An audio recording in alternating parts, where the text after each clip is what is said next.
Fox Sports. We are the Fox. We are Southwest. He's the veteran of the staff, the old man at 32, and the stabilizing presence of a young starting rotation. He's the ace, and he's Colby Lewis on the mound against the Tampa Bay Rays. Next.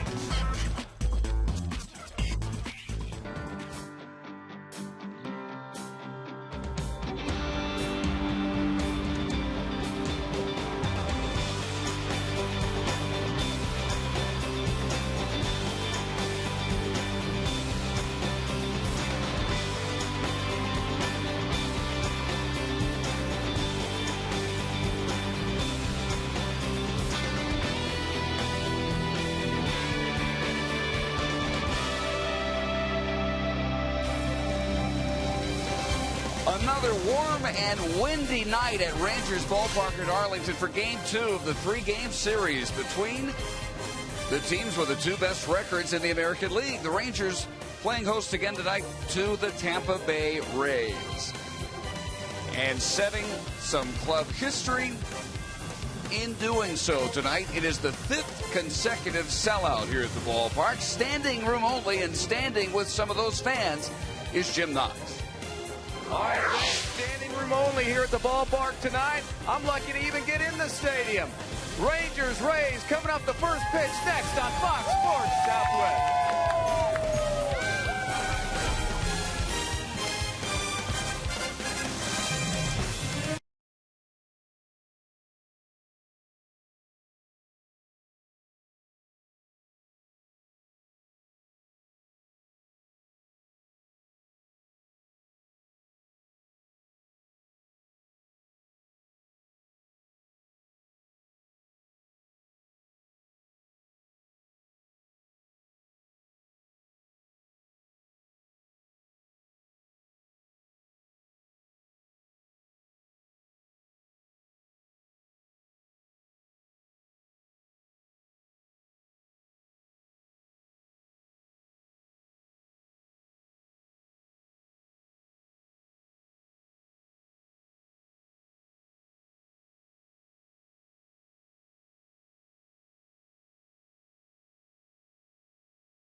To you by your Texas Ford dealers. Visit your local Ford dealer and drive the 2012 F-150 Motor Trend Truck of the Year. Ford is the best in Texas. And welcome inside the ballpark. Dave Barnett along with Tom Grieve, another Colby Lewis start. And he will make some news tonight if he actually walks a batter. It's been quite a while since that's happened. Well, he actually hasn't walked a batter since his third hitter of the season. His streak is over 25 innings now. He's pitched 4 times. He hasn't given up more than 2 runs in any start. 25 2/3 consecutive innings without a walk. And the next stat is really pretty amazing. Opponents are 0 for 19 with 9 strikeouts with runners in scoring position. That stat in itself is the reason Kobe's had such a great start. And Emily Jones had a chance to speak with the man who will be behind the plate for Colby tonight. Well, that's right. Your Torrealba echoing the sentiments of this team as far as last night's game is concerned. Pretty much an anomaly when you look at this season. The Rays able to jump out, be aggressive, get the early lead, and never look back. But, hey, it is baseball, and there is another game today. One thing that we do so well, you know, the day before, even if we win or we lose, we just live on the past. I mean, today's a new day, and it was a tough game yesterday. Obviously, we got a chance, you know, to probably come back, but it was an outstanding game. Like I said, it's over with, and then today's a new day. Hopefully, Kobe, you know, keep us in the game, and we're able to score some runs and win the ball game. So memory loss, a good thing for this team. Your Torrealba with tonight's Geico quote of the game. And Tom, it can be a good thing, right, that memory loss? Yeah, memory loss is short-term memory loss. I don't remember what you just said, Em. Going to our advantage at times. He chooses to have the short-term memory loss. I don't have any choice. Oh, Kobe taking his warm-up tosses. And here's the Tampa Bay lineup he will face. Center fielder leading off, Desmond Jennings. Ben Zobrist out of Dallas Baptist playing second and batting second. Ahead of Carlos Pena at first, Evan Longoria hitting cleanup and playing third base. The DH is Luke Scott. Matt Joyce is in right. Brandon Allen, already a hero this week. Has he even joined the Tampa Bay roster? But he's had an immediate impact. He's in left. Elliot Johnson is at shortstop tonight, and the catcher batting ninth is Jose Molina. Kobe's 2-0 on the season, an excellent ERA, almost a strikeout per inning, a very unrealistic 24-1 strikeout to walk ratio. He gets a lot of fly ball outs, gets a lot of strikeouts and a lot of fly balls. The strikeouts really help him pitch out of jams. They definitely help him with men in scoring position. He struck out half the batters he's faced with men in scoring position. And here is the defense behind Colby. Again, the outfield of Murphy, Hamilton, and Cruz. With Beltre, Andrews, Young, and Moreland the infield. Ian Kinsler DHing tonight. Your Torrealba behind the plate. That's the Home Depot Rangers defense. The second-rated defense in the American League. Now, Kobe also has had 2 starts where he'd never had a 1-0 count. He throws first pitch strikes to virtually every hitter. And last night, Jennings jumped on the first pitch for a base hit. So let's keep an eye on the first pitch tonight. Desmond Jennings takes a cut and misses with Hunter Wendelstadt behind the plate. Dan Bellino at first. The crew chief is Jerry Lane. He's at second, and Bob Davidson is at third. 87 degrees as we get underway. And another jet stream night. And another strike. It's 0-2.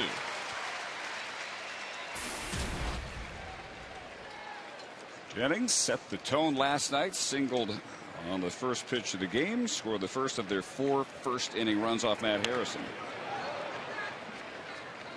And he extended his hitting streak now to a career best 9 straight at 324 during the hit streak.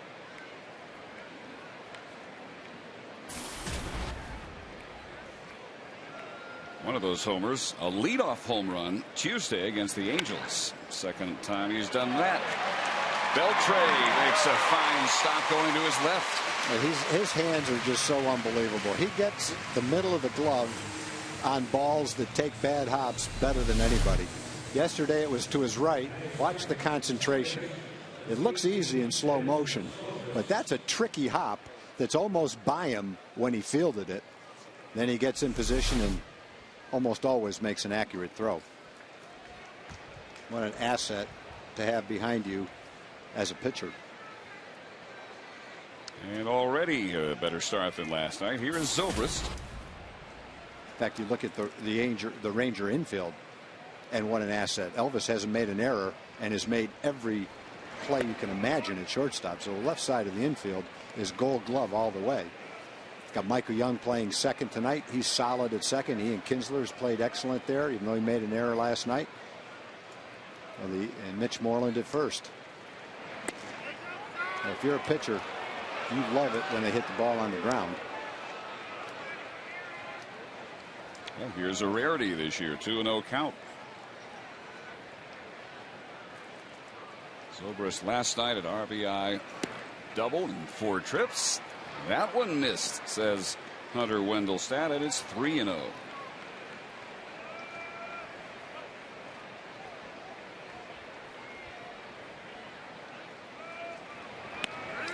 Down the middle. It is now exactly 25 innings since Colby's only walk of the year.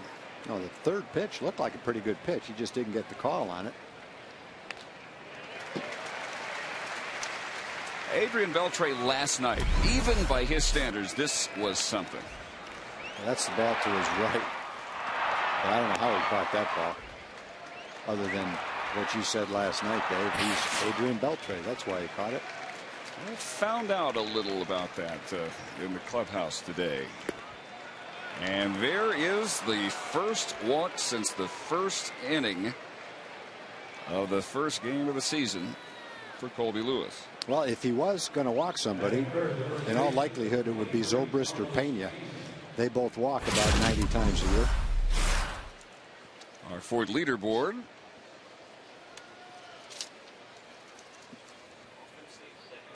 This is number of walks drawn, and the Indians with a huge lead over that group of 4. Although apparently not enough walks today for the Indians. They have lost to the Angels 2-1. So 1 out, 1 on, and here is Pena. Colby starts him with a curve, and Bob Davidson says he did not go.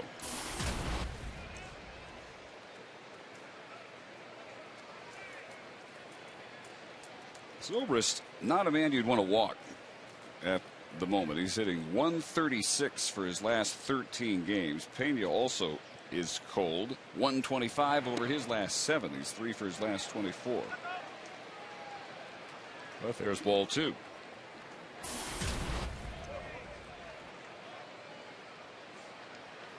Pena, in his return to the Rays, got off to a sensational start with a grand slam off of CC Sabathia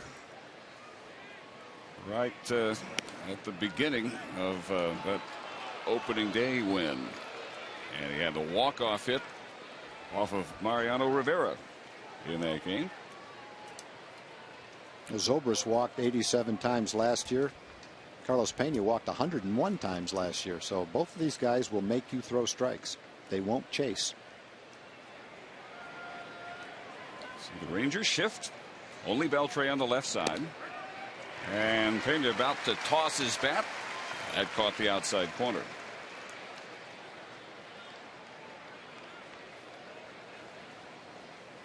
One-time Ranger, of course, who has become the all-time Tampa Bay Rays home run leader with 148.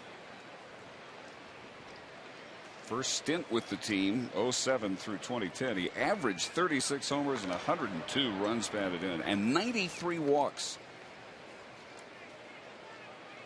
in that 4-year span. Briefly to the Cubs and now back home.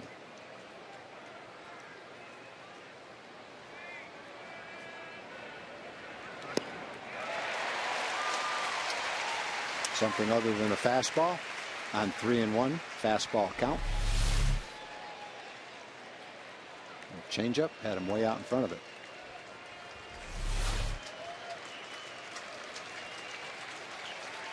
As hot as the Rangers have been, Tampa Bay almost that hot.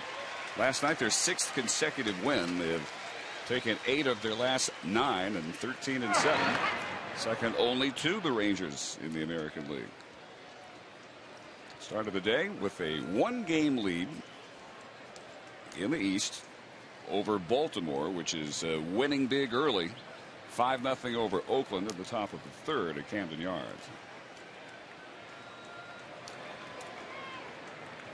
There goes Zobrist. He'll have to come back on the foul ball. Tampa Bay's pitching got off to a slow start, but they're back on track. They have a terrific pitching staff, and they're pitching well. What they're doing better so far this year than they have done the last couple of years is hitting, scoring more runs than they normally do. Lineup is clicking pretty well for them right now. 2 games up on the Yankees. And the Red Sox looming just 3.5 back. Leading 1-0 in Chicago in the 4th, trying to win their 6th straight. Swung on, and this Pena is out number 2. Off-speed pitch again. Got him on the 3-1 count. And he throws him the same pitch right here. And he's way out in front of it again.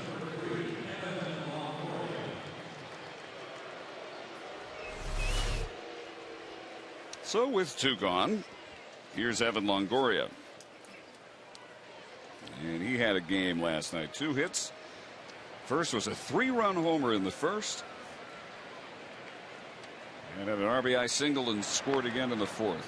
Yeah, he was definitely the beneficiary, one of the beneficiaries. He wasn't the only one of the jet stream last night.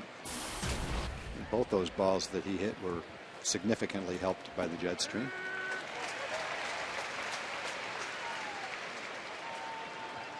Longoria responsible for half of the Tampa Bay run total last night.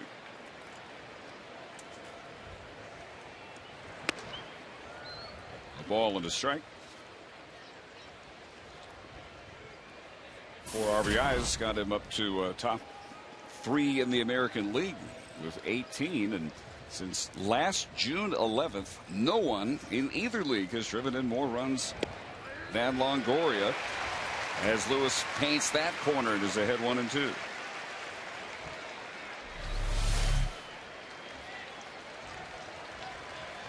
Yeah, that's exactly what he did. Both the first pitch and the third pitch right on the outside corner. Somehow he got a piece of that cutter. Started that in the same spot and made it break away from him a little bit, but he was able to get a piece of it. Now the RBI leaders. Hamilton overtaking Swisher last night.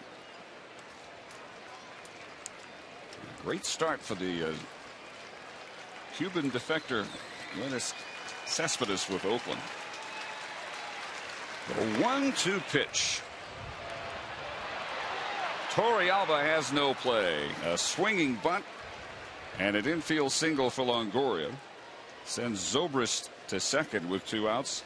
And Luke Scott will get a chance to hit. He'd thrown everything on the outside corner or farther away from Longoria. He came in with a fastball, jammed him, but he's able to tap it down the third baseline and end up with a base hit.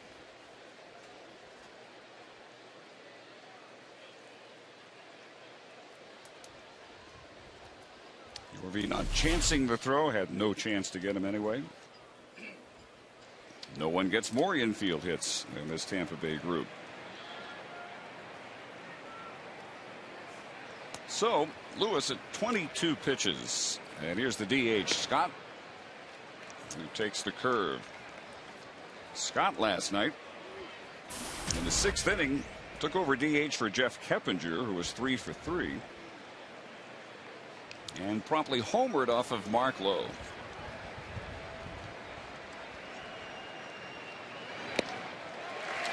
One and one.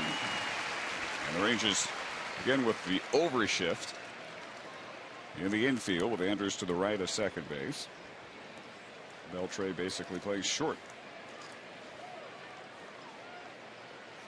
Scott's homer last night, the Rays' 2nd consecutive pinch home run. Brandon Allen had the walk-off to beat the Angels on Thursday.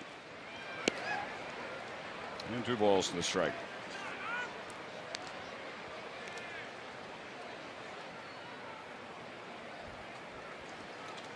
Joe Madden getting some great work from his pinch hitters. They have reached base each of their last 5 plate appearances.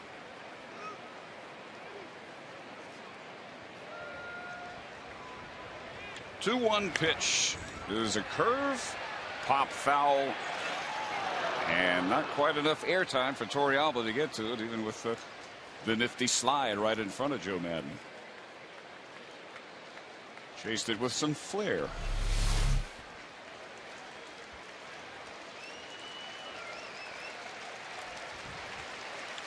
And Your Be a Good Host, officially welcoming them to the park.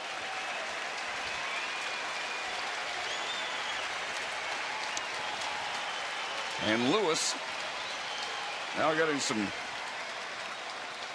noise from the sellout crowd. Little support as he tries to finish his scoreless first.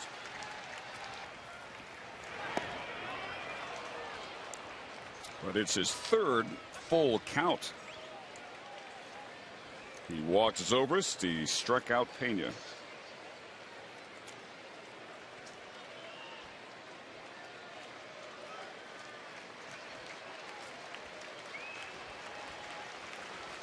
The Rays seeing a lot of pitches. This will be his 28th. But he gets him swinging. And nothing across for Tampa Bay in the first. A hit to left. Rangers coming to bat.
Riley. Hope you get what you want. And here's the Ranger lineup. We'll try to get back in the win column tonight. Kinsler leading off, DHing. Andrews, Hamilton, Beltre cleanup. Michael Young batting fifth and playing second. Cruz in right, Murphy in left. Torrealba catching. Moreland batting ninth. Playing first against Jeff Neiman. Jeff Neiman is a big man, 6'9". He's had 3 starts this year. He's 1-2 with a 4.11 ERA. Right-hand hitters have not had much of a chance against him this year. They're 2 for 27. Most of his hits have come with 2 outs. And when you look at his line, it's hard to come up with a losing record and an ERA over 4. 10 hits in 15 innings. He's only walked 5, struck out a batter an inning. And opponents are hitting 179 against him. Yet his ERA is over 4. Opponents must have bunched some hits together against him in a couple of games to get the runs that would have his ERA where it is, because the numbers support an ERA much lower than that. Ian Kinsler has 2 hits against Jeff Neiman. Both left the yard. And that is a very important pitch for Neiman. If he gets that 12-6 curve working, he is extra tough.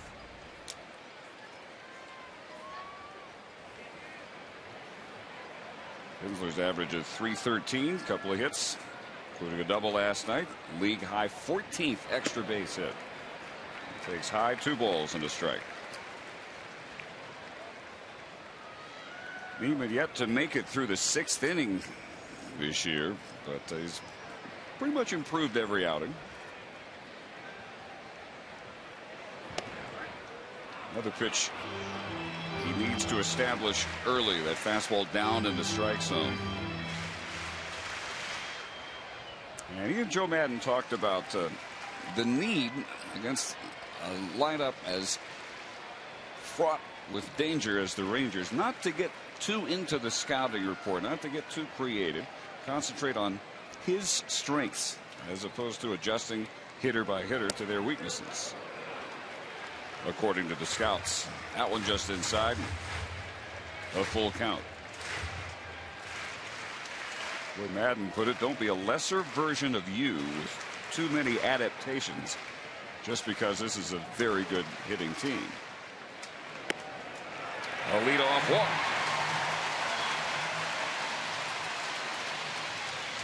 And a look at the Rays defense with Brandon Allen getting his first start in left. Jennings and Matt Joyce in the outfield. Longoria. Elliott Johnson is at short. Zobrist at second. Pena at first. And Jose Molina doing the catching for the Home Depot Rays defense. Neiman had to be part of one of the greatest college rotations ever, along with Wade Townsend and Philip Umber. They were all picked in the top 8 picks of the draft, all from Rice University. Some kind of staff Wayne Graham had down there. He had a decent bullpen too, which featured David Aardsma. That's not too bad. And that Rice team became the first in the history of the school to win a national championship. I can see why. He had a couple of starts against the Rangers last September, lost them both. Didn't pitch against the Rangers in the postseason. Spent some time on the DL last year with a lower back injury. Neiman actually lightly recruited out of Lamar High School in Houston. It was felt he had an awkward arm action, and Rice was really the only school showed him a lot of interest in terms of any kind of scholarship offer. Well, I would have to think if Rice had interest in him, there's a lot of other teams that should have had interest in him. Absolutely. It's not like Rice is a bottom of the barrel program that was doing him a favor. He won his first 17 decisions for Wayne Graham. Owls blew a lead he had in the College World Series. That would have been his 18th win without a loss. Tie the NCAA record for wins without a loss. For dropping off a little bit to 5-2 in his final year. First round pick in 04. Elvis at the top of the American League in sacrifices. Had a couple of days ago against the Yankees.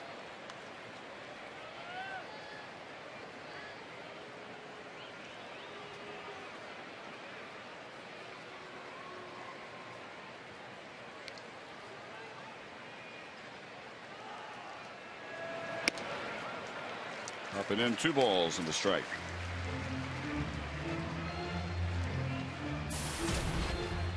Elvis before the game talking about that play by Beltre we showed you.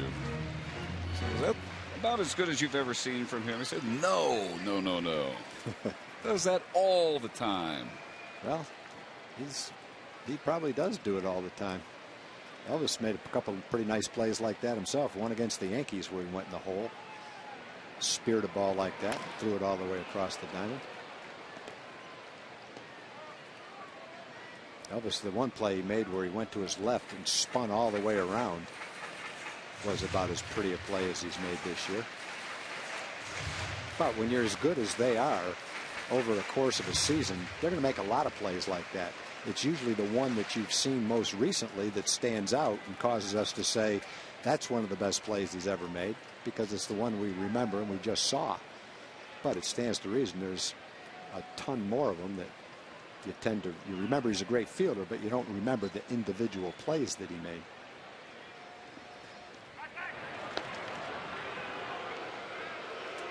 Big pickoff play in the first inning last night. James Shields picked Elvis off first and third, nobody out.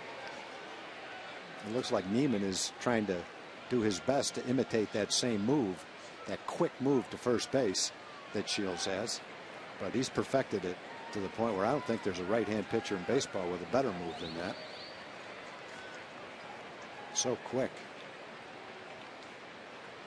Even the lefties didn't have as many pickoffs as Shields last year. Deep drive, right center and off the wall. Kinsler will be held at third on a double by Elvis Andrus. Well, we're talking in the pregame show about how Elvis has altered his approach a little bit since early in the year. He's trying to drive the ball to right field and then adjust to the inside pitch. Well, this pitch is inside part of the plate, and he makes his adjustment and still drives it to right field. A little bit stronger this year, and I think it's shown on maybe 4 or 5 balls. The one he drove right before Josh's home run to right center field against Minnesota, that ball, maybe over the last couple of years they don't carry quite that well because he wasn't quite as strong as he is right now. But that right field approach has seen him steadily raise his average since the first week of the season. So Elvis Andrus safe at second, safe and secure in New York life. Here is not what Jeff Neiman wants in the first inning. Nobody out second and third. And say hello to Josh Hamilton. Drove in 3 runs last night, a ground out and a 2-run home run. Blocked by Molina, kept it in front. Josh, 9 homers, leads the league, took over the RBI lead last night. Second in hits and runs scored. And he tied the Rangers club record with his 9th home run in April. He and Pete Incaviglia, 1987, only Rangers to hit 9 in the first 20 games of the season. This will reach the seats. 1 ball and 2 strikes.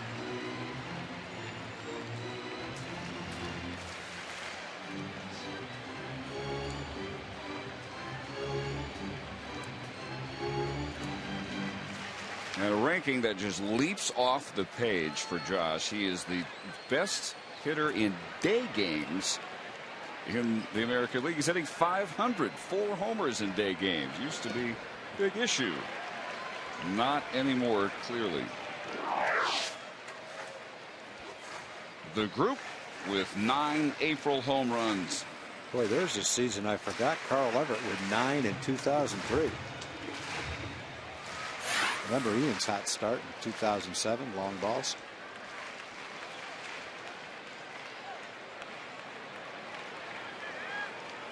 Everything's slow so far. All 4 pitches. The 2-2. Also inside, full count. Tried to jam him with something hard. It looked like a cutter. Tried to jam him, got it too far inside.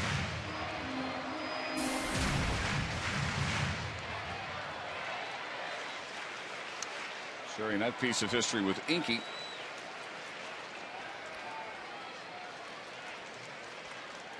Beltre on deck. 16 pitches so far for Neiman, still looking for the first out.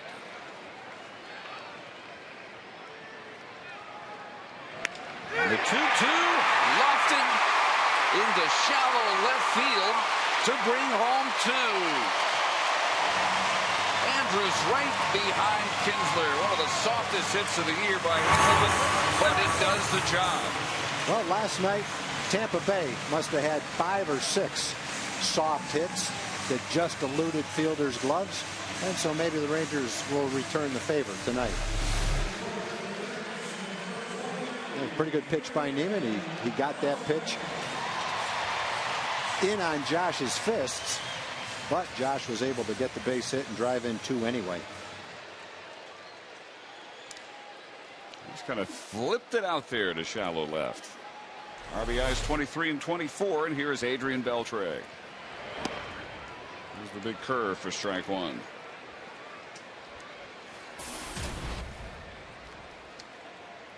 Good success against Neiman so far.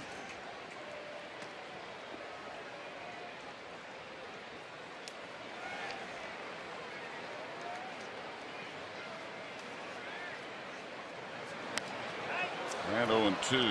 Adrian before the game talking about that pick he made at third last night, and he said, as we thought, Tom, he did not see the ball go into his glove. No. What he saw was the ball headed for his head.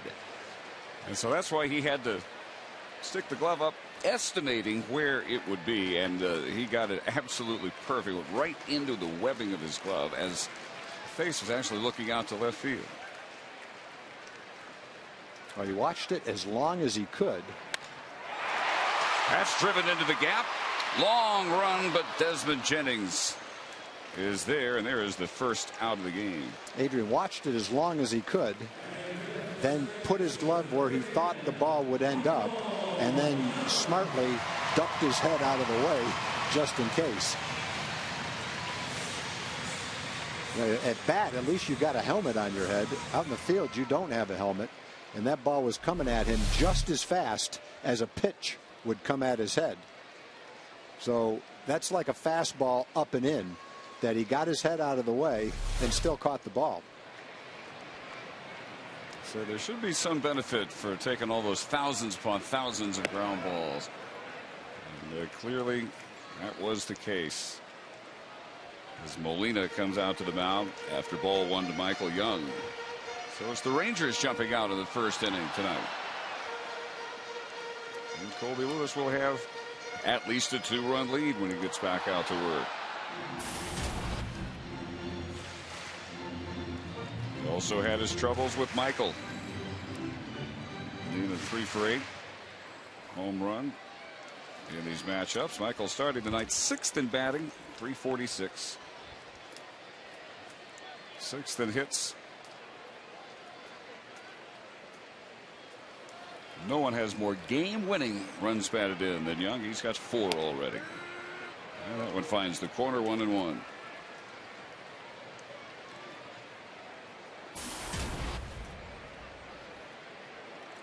Rangers, the last team going yet to lose consecutive games or lose a series. They've won all 6 series this year and 12 straight going back to last year.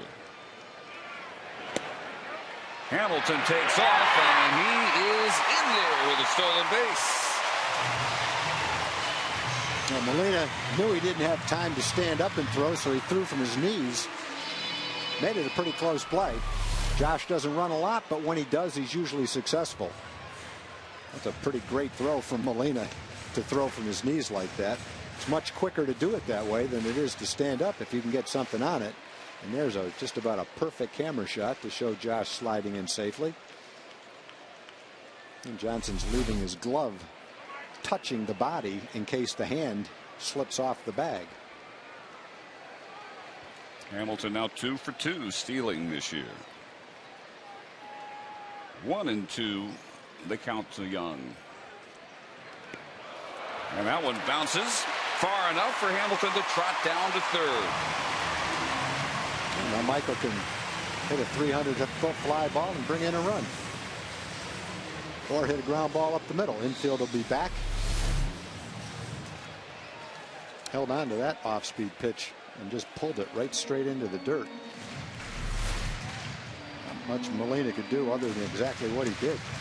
Second wild pitch this season for Neiman. Now they're going to pull the infield in. A little blooper over their heads will fall. Ground ball will go by him easier. Michael concentrating on making solid contact right here. 2 balls and 2 strikes. High pitch total for Neiman. Colby was almost at 30 pitches. Neiman's at 24 right now. Only has 1 out. The 2-2 chopped right to Johnson at short. Playing in makes that play easy, and there's the second out. Well, there's where playing in saves a run.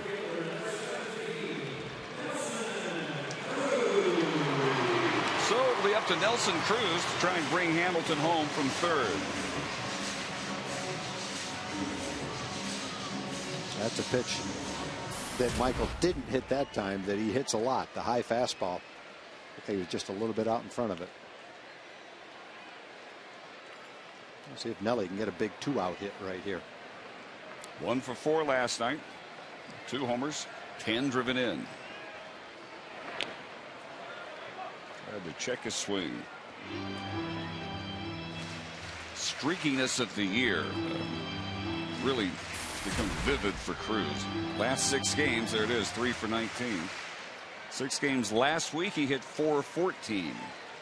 And if he was swinging the bat the last 19 at bats like he was the 19 at bats before it, he would have been doing some damage, because he's actually had some good pitches to hit.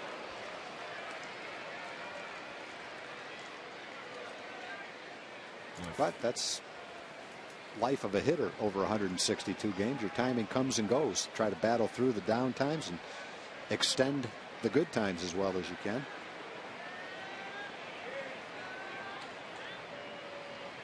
Here's the 0-2, and he goes down swinging. But the Rangers have a productive first tonight. 2 runs on 2 hits, 1 left, and Lewis takes them out leading 2-0.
Hello again to Jim Knox. All right, thanks, Dave. What a great sellout crowd we have on tonight. And I tell you what, they are happy right now with the Rangers' 2-0 lead. Community Corner tonight, Ranger pitcher Scott Feldman and Southwest Airlines want to hear from you about someone you may know who extremely distributes courage in the line of duty. So someone who distributes courage in the line of duty. They want you to get on the website, TexasRangers.com/freedom, to tell them all about this individual.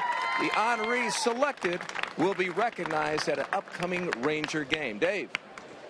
All right, and here is Matt Joyce. Lofts that one high and deep to right field and out of here. Home run number 5 for Joyce, and it's 2-1. Well, Joyce is off to a good start, just like he was last year. Made the All-Star team last year. One of the hottest hitters in baseball in the first half of the season.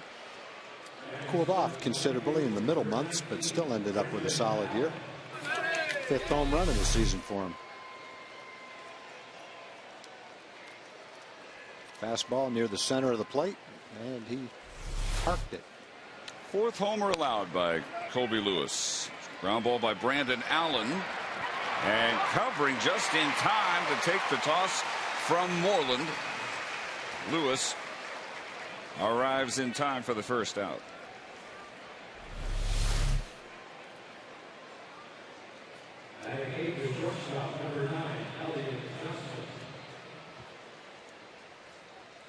Oh, that's about as close as you can get and get the guy.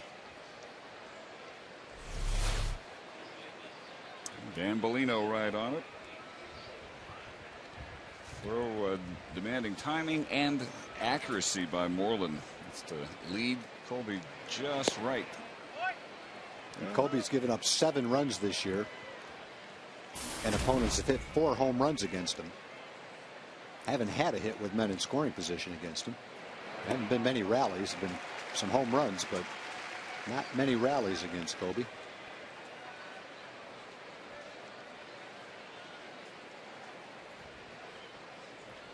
One to Johnson in there at the knees. Switch hitter.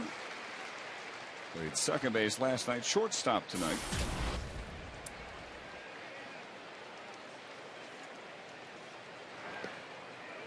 And 2 balls, 2 strikes.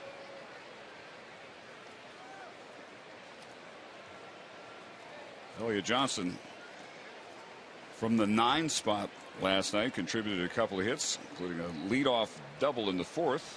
Scored one of their 2 runs to stretch the lead to 7-1 at that point.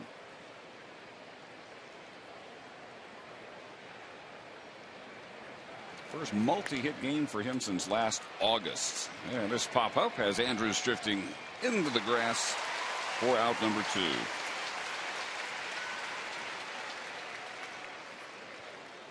Colby needing 28 pitches of the first, as did Jeff Neiman, by the way. And 3 batters here in the second, needing only 8 pitches.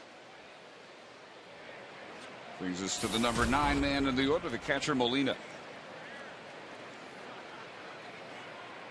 36-year-old in his 13th season. And he goes after the first pitch, lofts it down the line. Cruz with a sliding effort into the wall.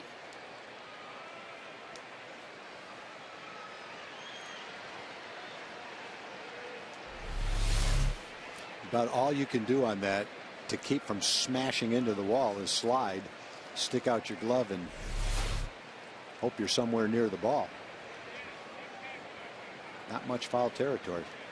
We can only wonder if he might have had a play if the fan had not reached over the railing to make the catch.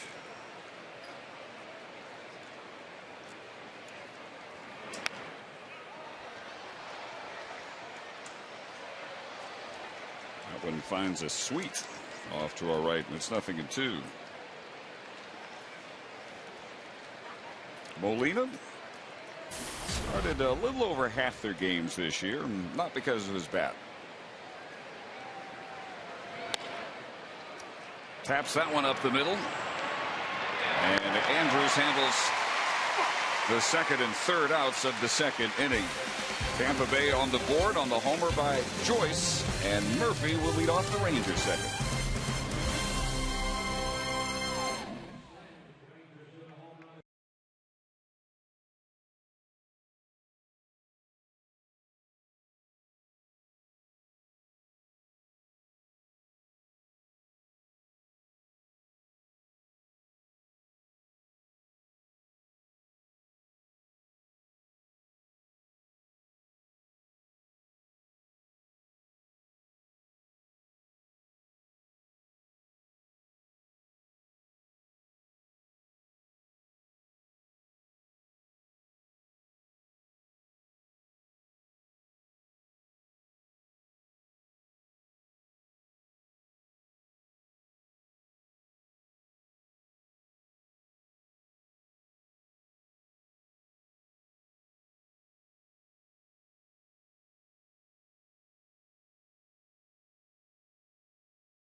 called Chevy Hometown Kids. It's not about the score, it's about the experience.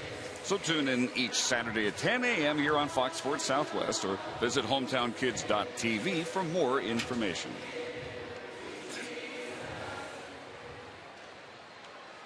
Murphy, Torrealba, and Moreland in the second against Jeff Neiman. Rangers leading 2-1. David last night 2 for 3, including a homer, his first extra base hit. Imitating Adrian Beltre. Handling a rocket. Very similar kind of play. A one-hop smash. He does the same thing. Gets his glove up, ducks out of the way, and it goes right in his glove, and he makes the play. Beautiful play. Once he catches the ball, it's a little bit easier for him, though, because he's got a shorter throw. Versatile Ben Zobrist, right field last night. 52nd base right there. Yeah, that's one valuable player right there. He's a solid big league player that can play the outfield, the infield, and give you great at bats. Strike one to Torrealba.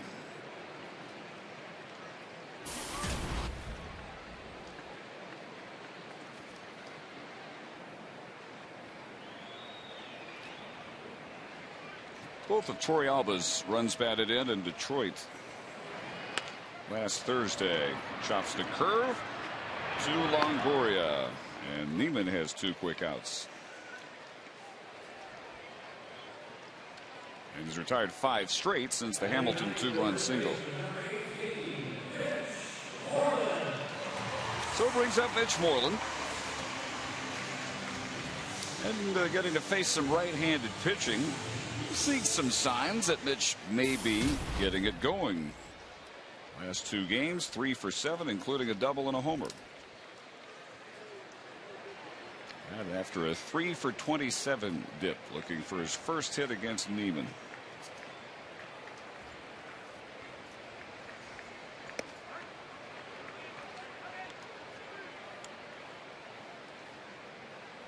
What a difference for both pitchers in the second inning. Both threw 28 pitches in the first. Lewis needed only 11 in the second. Yeah, that is only the 5th pitch this inning for Jeff Neiman.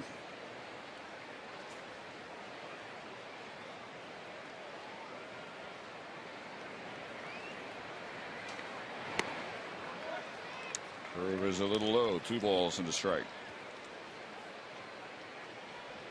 Neiman's win came Sunday 6-2 over Minnesota. 5 1/3 innings. Allowed just 3 hits.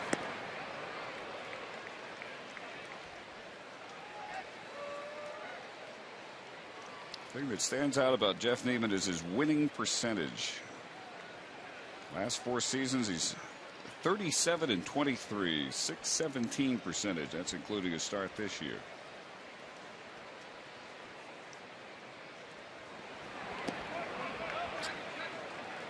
3-2. Never much success against the Rangers, though. Getting a hot Moreland. Neiman's 4th appearance, his 3rd start against Texas.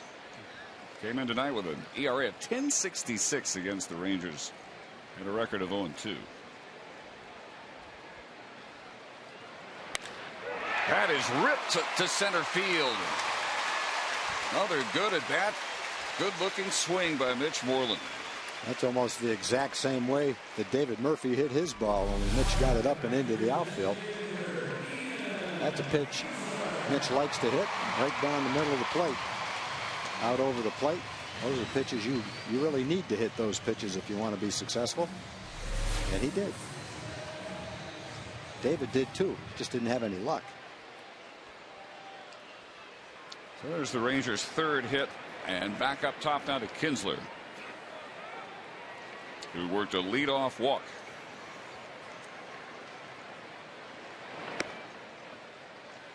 Well, it might be an inning where Ian leads off the game with a home run to get you on the board. Might hit an extra base hit, might get a single and steal a base, or like today, might work a walk and come around to score the first run. so many ways he can get on base and score. So it makes him a terrific leadoff hitter. Fastball's in there, 1-1.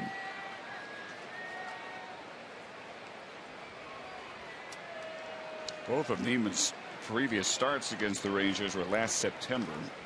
He gave up 12 earned runs in 9 2/3 innings. 15 hits, 4 homers. Lost September 1st and 5th to C.J. Wilson. 7-2 and 8-0.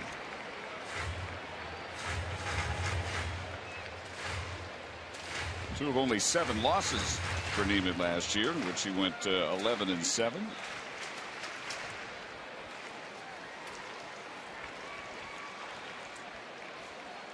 Last 3 years combined, 36-21. Popped up on the right side for Zobrist. Out number 3. So no runs on a hit and a man left, and after 2-1 Rangers.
You 15% on car insurance.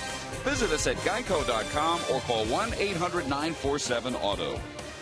Buy the United Mileage Plus Explorer card. Get it and you're in. And buy the all-new Mazda CX-5 with 35 highway MPG. Rangers club record, 5th consecutive sellout. Tomorrow night will make 6 straight. Dave Barnett and Tom Grieve in the top of the order. Desmond Jennings to be followed by Ben Zobrist and Carlos Pena here in the 3rd. Jennings grounded to Beltre on the edge of the grass. And looks at ball 2.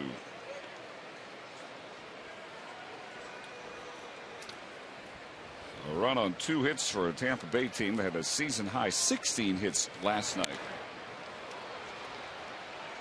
Right where Josh Hamilton had Jennings played. Trots in a little bit for the out. That's a 2-0 pitch, fastball, fly ball pitcher gets an easy fly ball out. Hitting the road, take the Rangers with you this season. Subscribe to MLB.TV today to see every Rangers out-of-market game live online and on your favorite devices in HD quality. Visit TexasRangers.com to order and get more details. MLB.TV, baseball everywhere.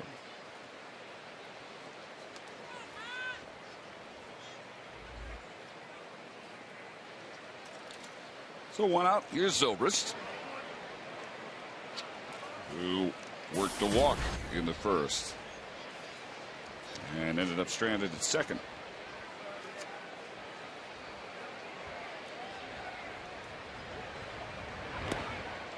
Dave, it's been another heavy day in the food department. So much so that I'm going to have to warn the food talk detractors that they may want to go to the refrigerator. They may want to turn down the sound. If they choose not to, I promise we will not talk over a pitch or a ball in play, but there's going to be a number of announcements. Now, that's the early warning to those people that don't like to hear the food talk. That's a very thorough disclaimer. Well, yep, I want to be fair to everybody. If you don't want to hear it, be careful, because it's just about to come flowing out.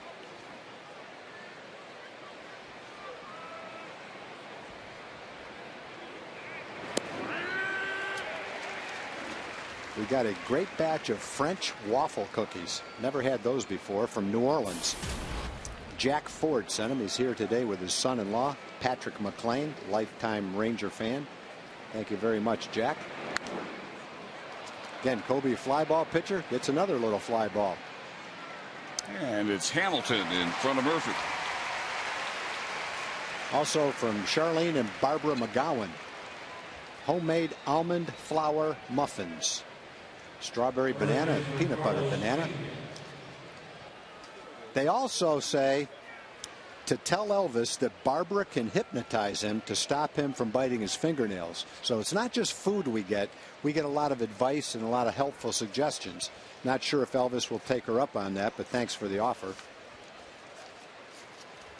I'm thinking he won't. I don't think he will either, but it still was a very genuine offer by the ladies. Thank you. Dorothy Friedman is here for her 72nd birthday, and she sent us up a big box of chocolate pretzels and says, help me celebrate my 72nd birthday. So, Dorothy, we're in the process of helping you do that. 0-1 pitch to Pena. Go foul. Belted down the right field line, and it does hook foul. You do have to talk to it sometimes. Make that ball hook. They don't always listen. They don't always listen. No, they don't. But you know, when they're hit to center field, you really can't ask hook foul. So you don't say it too often. That's about the same distance that Elvis's. Elvis's might have been a little closer than that. As Lee Trevino used to say, you can talk to a fade, but a hook won't listen. I like that. Also, we had an incredible batch of banana pudding sent to us today by our Emily Jones. I don't know how she has time. Full-time job, a little baby, and she's cooking as well. Emily, the banana pudding was great, and thank you very much for that. I'm glad you enjoyed it, Tom. I don't do many things well in the kitchen, but banana pudding. Well, that was very good. Must have come from your mother, the recipe. It came from somewhere. I'm not exactly sure where it came from. Not your original? It's relatively simple, I'll just say that. Okay, well, that was relatively good, too. Thank you. Good. I'm glad you enjoyed it. He really does it all. And down on strikes I got for the so second many I didn't time. even get through them. We're going to have to go to the bottom of the inning. Rays go in order. Pena strikes out for the second time. Still 2-1.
the upper level of the new Captain Morgan Club.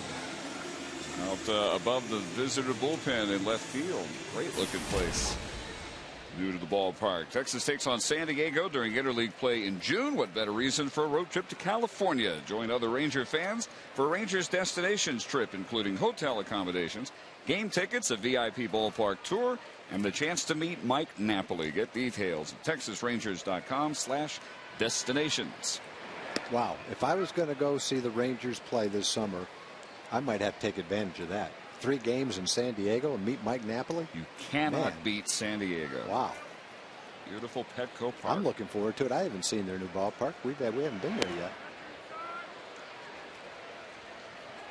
It's really well done. It incorporates some buildings that were there previously. Actually kind of in play at the outfield. Yeah.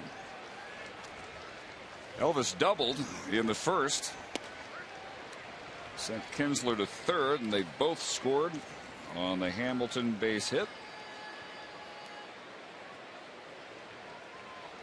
Josh next, and then Beltre here in the bottom of the third.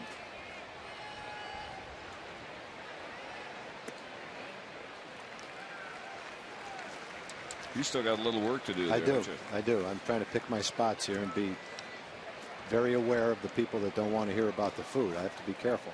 Try to please everybody. This man said to me last year, tell Tom to never apologize for being polite. Oh, thank you. Outside for ball 4, leadoff walk. And with that, I will thank Nancy Mullen from Lake Hawkins, Texas. She's here with her husband Sam celebrating his birthday. She sent these up last year, those seasoned crackers. I've been snacking on those a little bit myself tonight. They're excellent. Also want to thank Joni and Rose. They sent up, they call them Monty's cookies. They're chocolate on the outside with crackers and peanut butter. And she said, I know Eric will not be able to resist. So Eric has already gotten the reputation of being a very tough critic of the sweets we get. So we'll have to see if he does find them irresistible. Also have a note from last night. I'm sorry we didn't get it in time, but maybe it'll be better because maybe she'll be home tonight instead of at the ballpark. Dorothy Morgan was 94 years old. She was sitting in section 18 last night. She says her favorite player is Josh Hamilton. So Dorothy, I hope you're watching tonight. Happy belated birthday. And congratulations on Josh's 2-run single in the first inning. I know that made you happy. Made us happy, too. Josh going away from the overshift with that base hit. Looped into shallow left. A little bit deeper this time, and Allen comes in for the first out. Now, you remember the guy the other night that said, put up the sign and said, hey, Tom, send me some cookies? Yes. And we made the wisecrack. There he is. That's Daniel. We gave him some cookies tonight. Milk was a bad choice. He brought us some cookies. We traded some that we had. Daniel's here with his buddy Javier. That must be Javier. They sit out there in what they call the best seats in the house every night. Said he got a lot of calls when we talked about him the other night. So Daniel, thank you very much. Being such a great Ranger fan. We gave him a little taste of 3 or 4 different things we had tonight. And he returned the favor. How can you get a better exchange than that? Probably can't. And with that, you can come back and turn on the sound. The cookie talk is over. Andrus is out. Strong throw from Molina. To try to get Hamilton, he knew he had to go quickly, so he stayed on his knees and threw a strike. But Josh had a huge jump on Neiman. That time he had time to stand up and gunned a strike down to second base and got Elvis. Jose Molina, one of the best. Third active among catchers. 37% caught stealing rate over his career.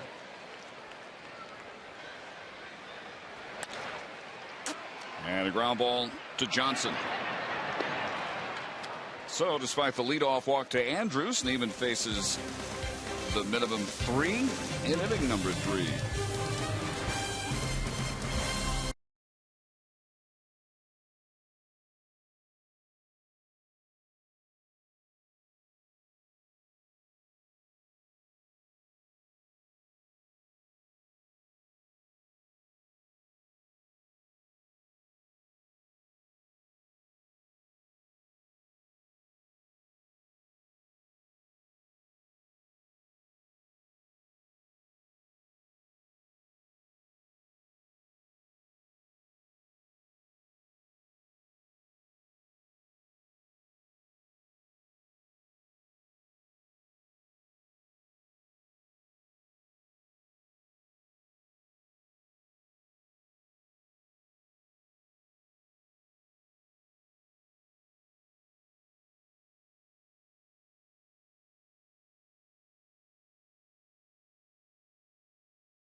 Blooped a 2-run single to left, and Matt Joyce led off the second with a home run for the only Tampa Bay offense so far. So 2-1 as we get to the 4th inning, and it's the middle of the order. Longoria, Scott, and Joyce. Colby Lewis needed 28 pitches to get through a scoreless first. Only 11 in the second, 13 and 1, 2, 3 third. He has retired 6 straight. Starts Longoria with a strike. He reached on an infield hit. Basically a swinging bunt in the first. 3 for 5 in the series.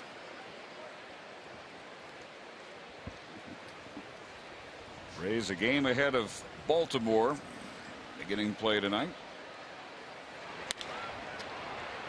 To center field. Hamilton just about in his tracks. Let's check it again with Jim Knox. All right, thank you, Dave. Texas Ranger Radio Network affiliate night tonight here at the ballpark. 59 Ranger affiliates on hand. This is Ward White's from Burleson. I tell you what a day it was for you guys. It all started early this morning, right, Ward? Yeah, we got to act like little kids this morning. We started stretching with Mac this morning. Mark McLemore took us through some stretching. Then we did some batting practice in the cage like the big guys. Got to do some fielding.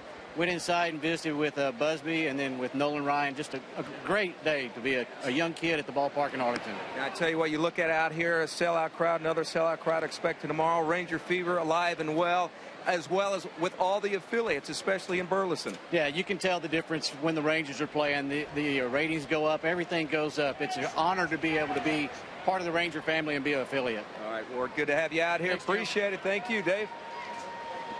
All right, and Luke Scott looked at a couple of balls. He struck out in the first.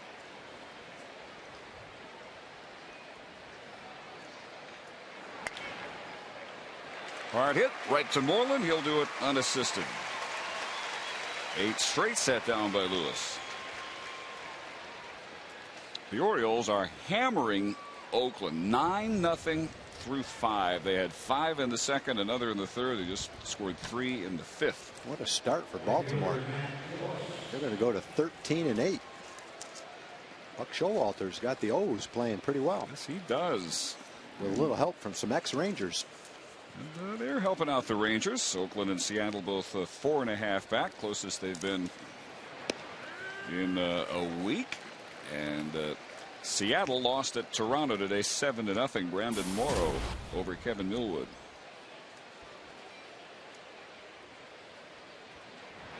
So Rangers can get that game back. That they dropped in the standings last night. The Angels won behind Dan Heron 2-1 at Cleveland.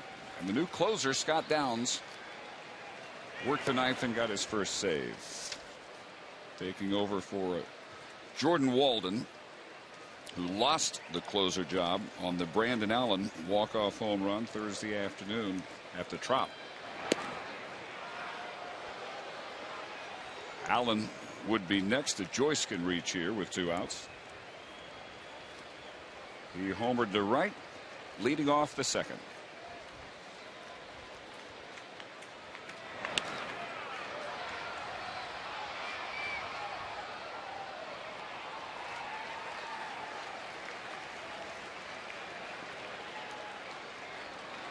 Joyce an all-star last year in his first full season in the majors.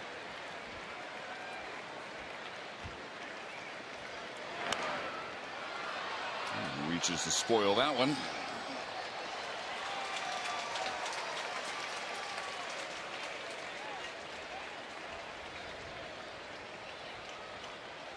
Colby searched a little bit early for his command. Issued just his second walk of the season in the first inning. Locked in pretty well since then. A good pitch. Joyce laid off it. Same pitch struck out Luke Scott the first time up. Joyce thinks about it, but stops just in time. It was almost a strike anyway. Borderline pitch. Oh boy. The one before it could have been a strike. That one looked like it was pretty close to the outside corner. Let's take a look. Did it get there? Tried to drop the cutter, it looked like, on the outside corner. Let's see. Not quite. Didn't quite get there. Good call by Hunter Winostad. Jorvi Torrealba talking before the game about how much fun it is to catch a pitcher like Colby Lewis, where you stick your mitt up and he is going to hit it virtually every time. Makes his job that much more enjoyable. He says maybe even more so for a pitcher who throws hard like Alexi Ogando, who does the same thing. Hits the target virtually every time. Some of his favorite nights to be catching. Allen pops that one behind second base, down to Andrews. And Colby's 2 walks tonight have done him no damage. It's still 2-1.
What position did Rangers bench coach Jackie Moore play in the majors? Know your Ranger coaching staff. So while you're mulling that over, the Ranger fourth, Young, Cruz, and Murphy against Jeff Neiman. Michael grounded to short in the first inning.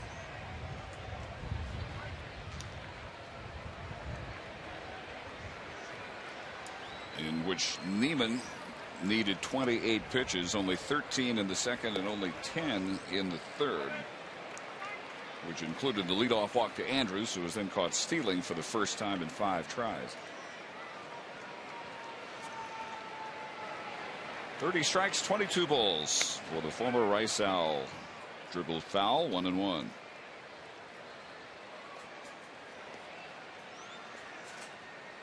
Neiman part of a Rays staff that really turned it around after a rocky beginning. The first 9 games this year, they were 4-5, and the team ERA was 6.75. The last 11 games, they're 9-2 with an ERA of 2.20. Here's the good curve, and it's 1-2. Rays have already faced 7 former MVPs. Of course, Josh Hamilton among that number.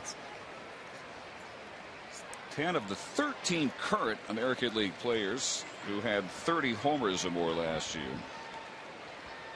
and held them to 1 homer and a collective batting average of 240 and only 6 RBIs. They held Albert Pujols to 1 single in 11 at-bats as they swept the Angels earlier this week. Very challenging early season schedule for Tampa Bay. They're navigating it very nicely. 19 of their first 22 games this year against teams that were above 500 last year. Yeah, I think the better you're pitching, the better you can navigate a tough part of the schedule, because good pitching will slow down good hitting, and they definitely have good pitching. Ooh, that might be the 2-foot-long hot dog being shared by a family. Wow. That's got to be. And I think that is as it was designed. Yes. A team effort. The guys in the booth next to us, Todd Callis, the Rays reporter, and Brian Anderson, their analyst, are trying to tackle one. 2 of them are trying to take that thing down. Second straight inning, Neiman issues a leadoff walk. Fox Sports is proud to bring you exclusive live coverage of the UEFA Champions League final as Bayern Munich takes on Chelsea. The UEFA Champions League final is live Saturday, May 19th at 1 Central, only on Fox. Well, the Rangers got a leadoff walk last inning. Couldn't do anything with it. Let's see what they can do this inning. Ellie Cruz struck out to end the first. Looks at a strike at the knees.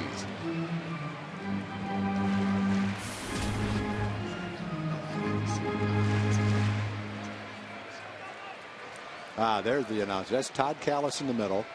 Dwayne Statz on the right. That's Brian Anderson, the former pitcher and analyst.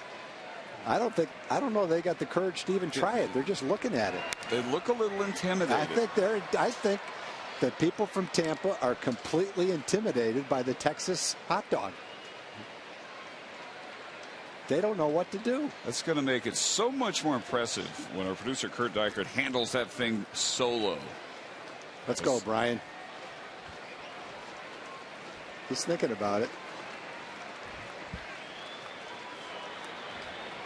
I say 70% of that's left when they get done with it. In fact, that family we showed in the stands is going to polish it off before they eat a bite. Look at them. Yeah. They're not messing around.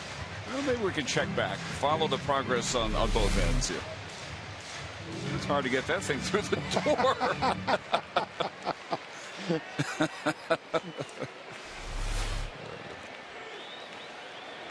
They heard about it.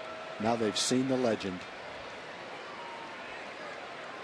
The duties of a reporter. Emily Jones providing pudding. Todd Callis in charge of the boomstick. Boy, for the people that hate to talk about food, what are they thinking about the 2-foot hot dog? See what the real boomstick can do here on an 0-2 pitch. Yeah, everybody has to eat. How can you hate food or talk about it?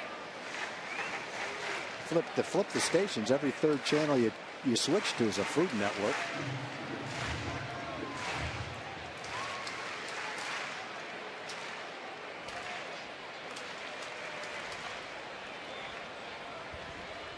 What do people talk about when they talk about the ballpark? the smells, the tastes, as well as the sights and sounds. Smell of the popcorn, the nachos, invented at Arlington Stadium. That was in the old days at the old ballpark.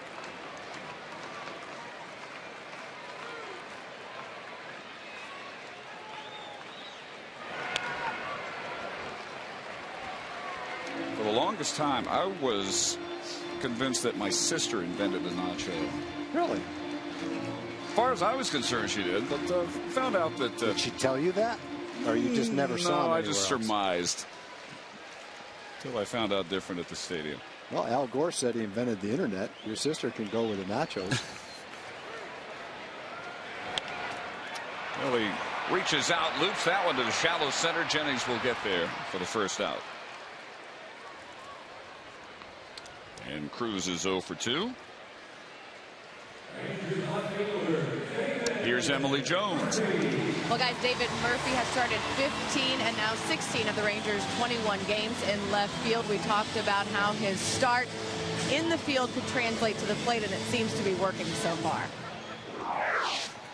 I've always been a guy who I'm not going to take things for granted. I mean, regardless of what's going on right now, I always want to continue to take that next step. So hopefully I will continue to do that. But, you know, the key was getting off to a good start this year. I mean, notoriously I've been a slow starter. So far so good. But it's a long season, so just stay at it. 327 average so far. And Murph, nice to see him hitting righties and lefties, guys. Yes, he is. As he is hit Neiman 4 for 7, 2 doubles and a homer. That's including the ground out in the second inning tonight. Now, coming into the game, Neiman had held right-hand hitters to an .074 average. They were 2 for 27.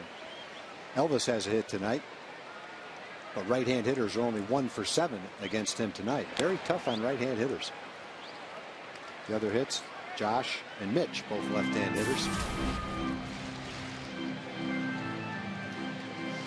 You know, both these guys tonight, both Neiman and Kobe, are showing that you don't have to be a 95-mile-an-hour flamethrower to have a very good big league fastball and have success. Very seldom does Kobe or Neiman throw a pitch more than 90 miles an hour. But already tonight, Kobe's had probably 5 or 6 swings and misses at his fastball. So it's really not the number on the radar gun. The hitters tell you how hard the pitcher's throwing. A lot of times tonight, the fastballs have looked like they've been 95, even though they haven't. A lot of that has to do with your other pitches that can make the fastball look quicker if you have a good assortment of off-speed pitches, and both these guys do. A lot has to do with the deception in your delivery. Neiman's 6'9". He throws at an angle you don't see very often. Kobe kind of hides the ball behind his head before he throws it. It's tough to pick up. All those things contribute to an effective fastball. There's one at 92 miles an hour, a little bit harder right there from Neiman. Now, Neiman in college did throw harder than that.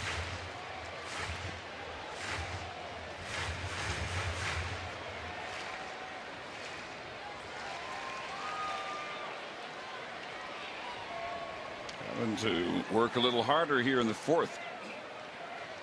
This is his 20th pitch, and it's 2-2. 71st pitch of the night, 43 strikes, 28 balls. He has walked 3. The leadoff batter in 3 of the 4 innings. First of those, Kinsler scored the first Ranger run. That one 3-2. Tough pitch to lay off of right there. That was a good changeup. Very tempting and just a little bit low. David's able to lay off it.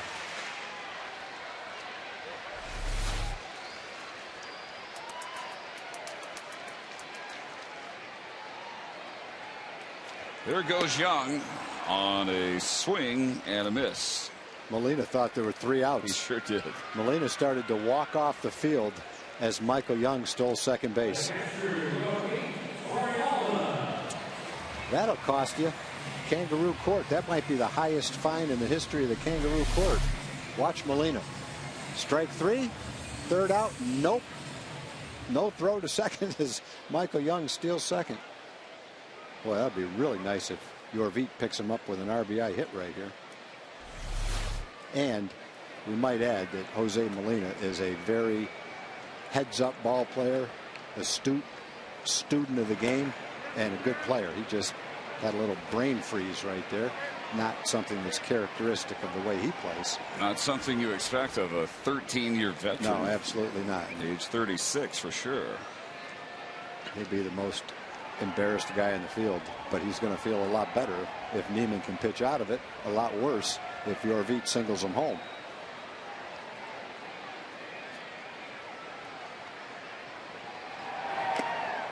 Nothing in 2. If he does bring Michael Young home, that ends up a decisive run. Well, what a surprising way to get it. So Rangers with a chance to be opportunistic here. Torrealba down 0-2.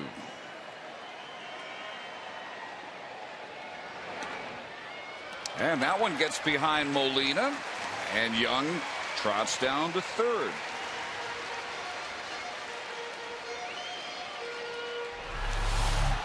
Well, let's see. We've had a walk, a stolen base, and a wild pitch. How about a balk? That'll be a nice run. Bob Davidson is on the crew.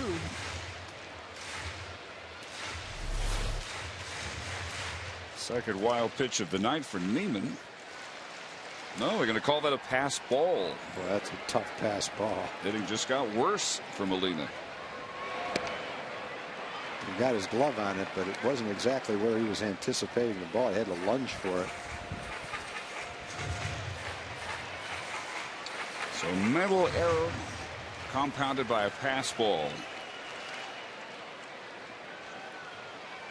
And Young at third with 2 outs.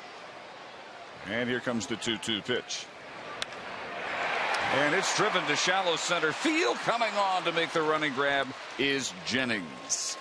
He just picked up his teammate Jose Molina. Nothing for the Rangers. Man left at third. Still 2-1 as we head to the 5th.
What position did Rangers bench coach Jackie Moore play in the major leagues?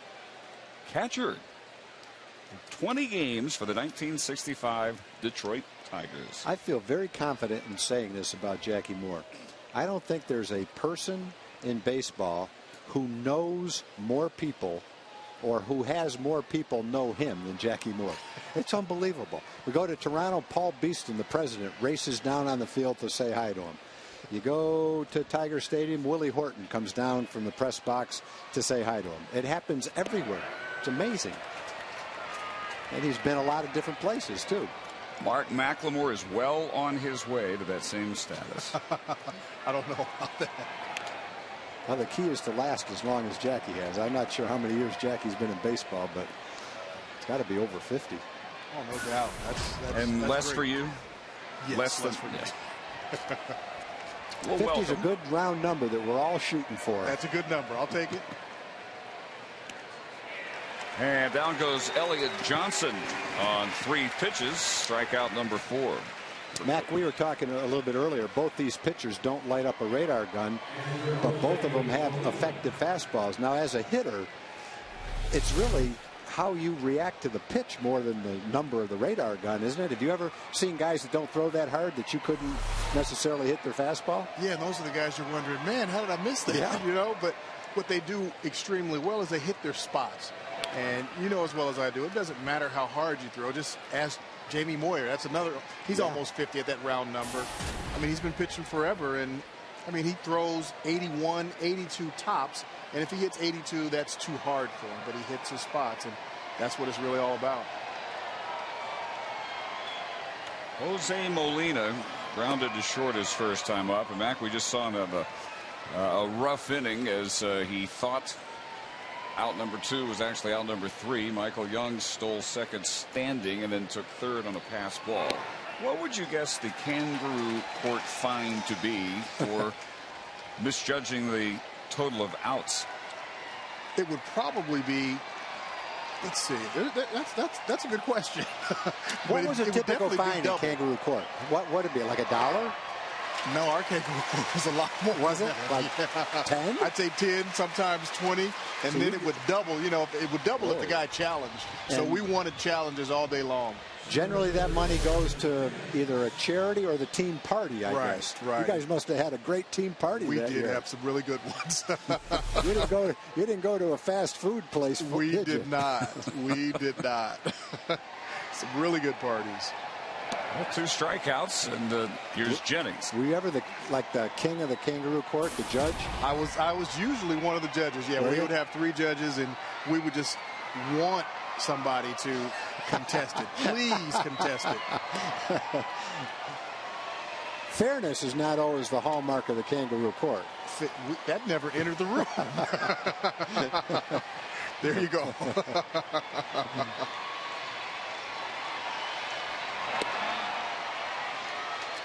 2-1 to Jennings, who's grounded to third and flied to center. When Marty Scott was our AA manager in Tulsa, the trainer for Tulsa was a young man named Joe Nemeth. And Joe owed about $50 to the Kangaroo Court and wouldn't pay it. And Marty said, you've got a choice. You can pay the fine, or you can wear this miner's hat, like you would get at a toy store, with a light that spun around during the game on the bench. And so he chose the miner hat on the bench. Oh, he was not getting off that 50. No, wouldn't pay the 50. There is the 3rd walk of the night issued by Colby Lewis. Well, the 24-to-1 ratio had to change a little bit, you would think. Mark McLemore with us for the 5th inning, as well as Rangers Live before and after every game here on Fox Sports Southwest. Colby had a stretch of 25 innings without a walk, and with the first at bat by Ben Zobrist. And he walked Joyce in the 4th with 2 outs. Jennings here in the 5th with 2 outs. Big jump. The throw by Torrealba. In and out of the glove of Elvis, and Jennings gets himself in the scoring position. Jennings can run. Tight game, couple of outs. Pretty good idea. He's going to be running right there. And gets a pretty nice jump. Well, Veep did everything he could, but that base was already stolen. A lot of times, or most of the time, when a guy steals a base, he steals it off the pitcher and not necessarily the catcher. And if that pitcher just takes a little bit too long, it almost doesn't matter who the catcher is. Right. And I say almost because there was a guy that used to play here that even if that pitcher was slow, he'd make up for it, and then some. Yeah, we've had a couple like that. Pudge and Jim Sundberg were both like that.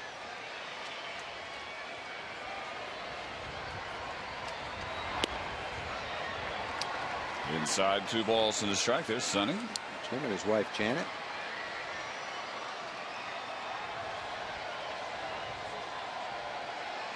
Boy, the Rangers really have been blessed. Arguably the best defensive catchers of their eras. Jim Sundberg, 70s and 80s, and Pudge in the 90s and aughts. Watch out, that's got some spin on it. That's tougher than you think. Yeah. Andrews perfectly positioned to handle the grounder by Zobrist.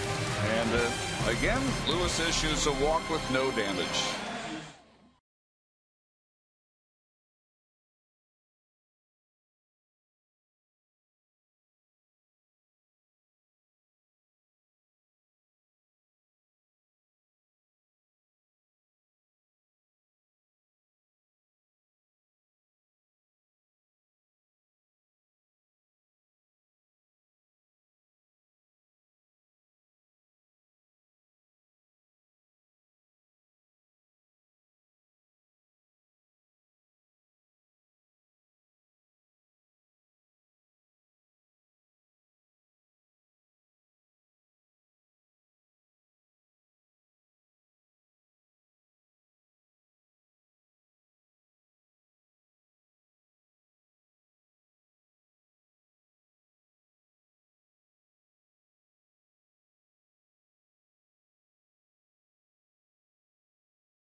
Walk to Kinsler, and then this double by Elvis Andrews, second and third, nobody out.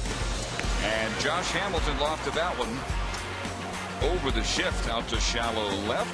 2-run single.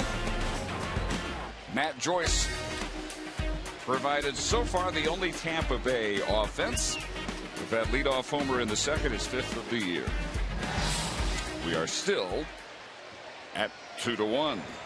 And the Ranger 5th, bottom of the order, Moreland, to be followed by Kinsler and Andrews. Mitch smashed a base hit up the middle his first time up. Takes the curve high.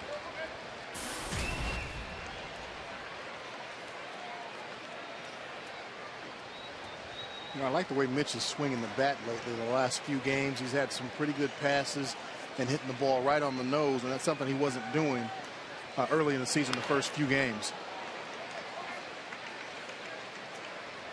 It took Mitch a while to get going in spring training. He's coming back from that surgery that he had on his wrist. A little slow going early and seemed to be putting it together toward the end of spring training. If he gets hot, pretty nice guy to have hitting ninth for you, a guy that can hit the ball out of the ballpark. How many teams have that in the 9th hole? How many lineups can you allow a guy to work through a slump? Because there are always, at any given point, going to be 4, 5, 6 guys who are in streaks ahead of him. That's the way it's worked out so far. Mac, one of those Ranger teams that went to the playoffs had a pretty good guy hitting ninth. Were you on the team when Kevin Elster was batting ninth? I was. That's right. He knocked in 90-something runs. He did, over 20 home runs. Yeah. Yeah, that was quite unexpected, but we needed it for sure. Joe Madden really loves the overshifts. He's got the same one going for Moreland that he uses for Hamilton. Well, so far in this series, it's not a very long series, but there's been probably 3 or 4 balls hit right into the shift. You play the percentages. That's where they hit the ball most of the time. Not all the time, though. You know, the key to that is the pitcher has to throw it where he's supposed to throw it. If he doesn't throw it a little in or something off speed for that left-hander to get to roll over and get out in front of it, it's probably not going to work. So the key is really the pitcher.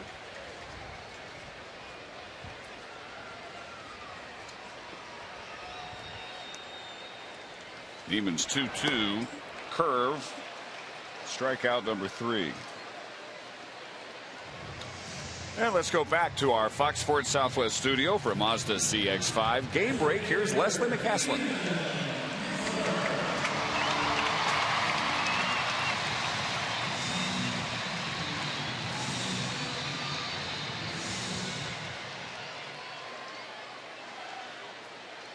Yeah, win for the former Arkansas Razorback, the rookie Drew Smiley.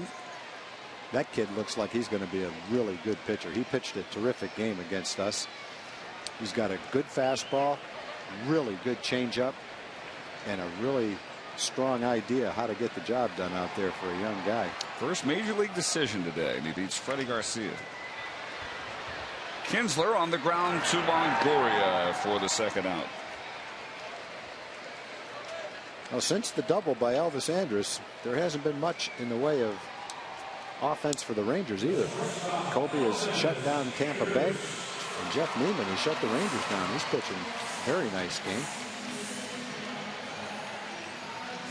I think this is the kind of pitching that everybody's expecting for tomorrow's game, with Price and Holland going, and you know, not taking anything away from Neiman and Colby, but I don't think going into this series, you look at the 5th inning, you've got 5 hits combined between the two teams. Yeah. That's a good opportunity for Derek. He won 16 games last year. He had the great game in the World Series. Other than his last start, he's off to a good start this year. David Price is probably a year or 2 ahead of him with experience. But that's kind of the area that Derek is trying to get into, the David Price, John Lester group. And he's just about there, but that'd be a nice matchup tomorrow night.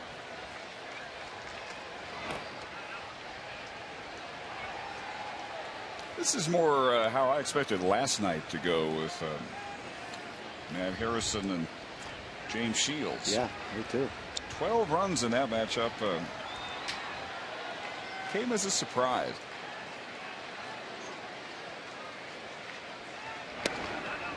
And if Elvis's ball didn't slice foul, it would have been 16 runs. No, it would have been more than that, because that would have tied it. Elvis said before the game that was a fair ball all the way down the foul line until the very end. Wow. Only then did it slice foul. Despite his body English, he thought he had tied the game. So they just got everybody to park. I read where Chris Jimenez was saying he was using body language. Elvis was using body language. They were both using it, each in a different direction. Jimenez won. Here it was. 8-4 bases loaded. Another pitcher, he thought it was gone. Wade Davis.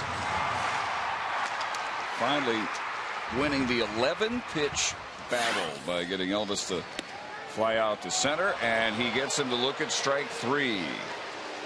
I think both pitchers are getting stronger as the game goes on. They're looking better and better, that's for sure. First time for Neiman to retire the sided order with a couple of strikeouts, and Mark McLemore will look forward to Rangers Live. That's good.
Sports Southwest brought to you by Ace Cash Express, earning your trust since 1968.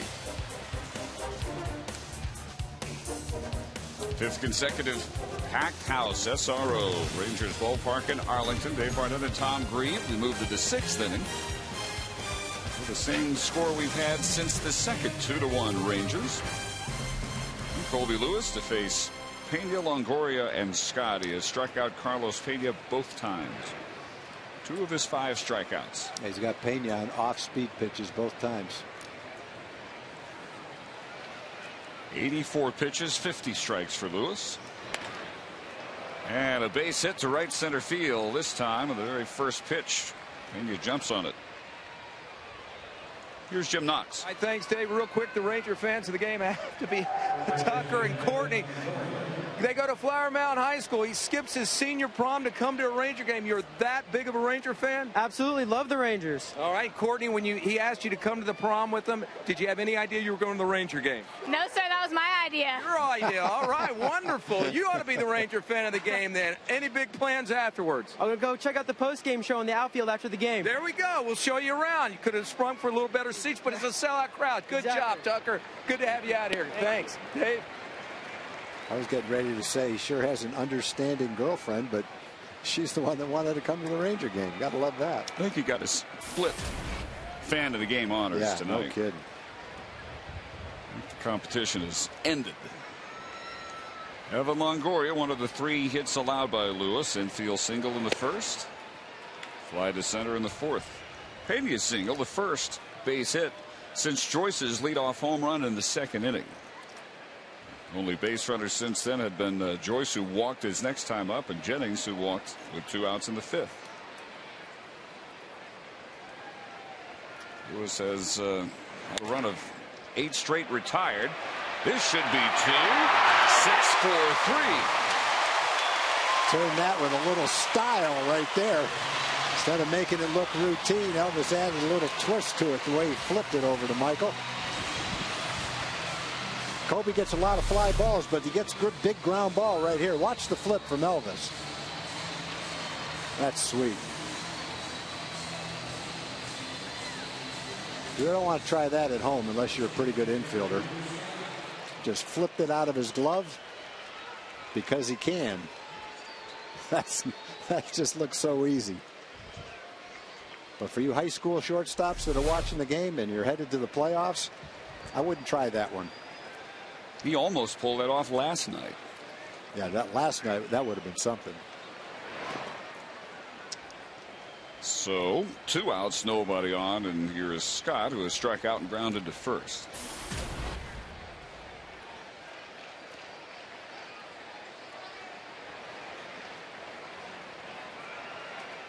Scott started the night tied for 8th in the league with 16 runs batted in. Last year with Baltimore, he totaled 22 RBIs in 64 games. You know, if you don't have the benefit of replay and you're just watching the game from the stands and, you know, you look up, you probably don't even know what Elvis did right there. It just happened so routinely. I'm glad we had a chance to watch it 2 or 3 times. That's a fun thing to watch when you see the talent that these big league players have.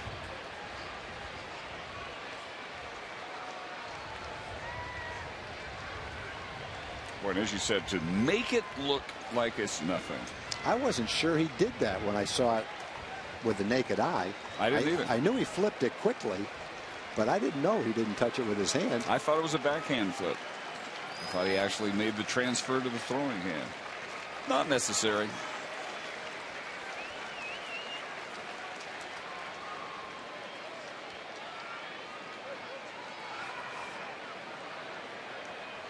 Luke Scott last year limited by a torn right labrum. And that hit him.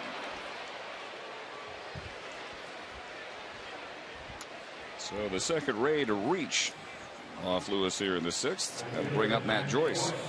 Coca-Cola Total Family Packs are available for most Sunday through Thursday Ranger games in upper or lower reserve.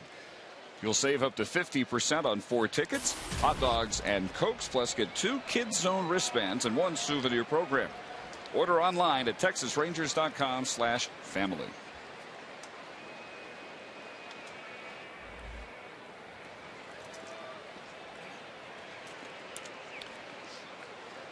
Well, Joyce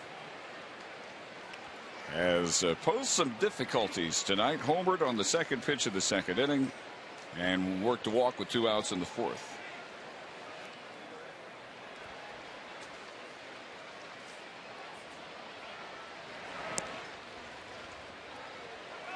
Matt Joyce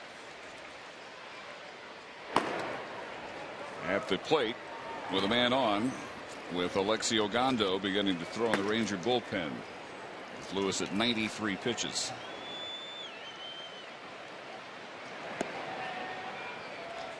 Curve with a little too much dip. Low, 2 balls and no strikes.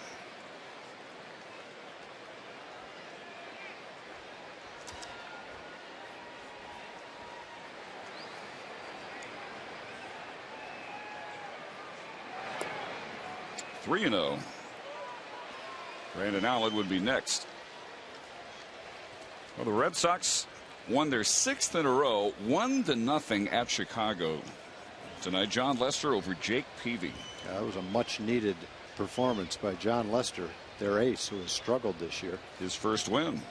Gets the Red Sox to 500. They're 10-10. Peavy's first loss. He's 3-1. Save for Aceves, his 5th. Swinging away at 3-0. Deep center field, but room for Hamilton in front of the track for out number 3. A hit batsman. A man left. Still the Rangers by 1.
Inning brought to you by Sonic. Tonight's jackpot is worth $100 and dinner for 2 to Sonic Drive-In. Tonight the Rangers are hitting for Reginald Mathis from Dallas. If a Ranger hits a grand slam during this inning, Reginald Mathis will win $25,000. You can register at any participating Sonic restaurant. Some good candidates. Hamilton, Beltray, and Young in the Rangers' 6th. 2 runs on 3 hits off of Jeff Neiman. The Rays 1 run on 3 hits off of Colby Lewis. Yeah, it's what the Ranger offense has become. Neiman has pitched a nice ball game. He's only given up 3 hits, but he's already thrown 93 pitches after 5 innings and 1 pitch into the 6th. Waits on the curve and drives it through the shift. Well, the first curve broke sharply down. This one hangs up there just enough for Josh to get the good part of the bat on it. Rangers have had the leadoff hitter on several times since the first inning and have been unable to do anything. Elvis walked, Michael walked, now Josh is singled.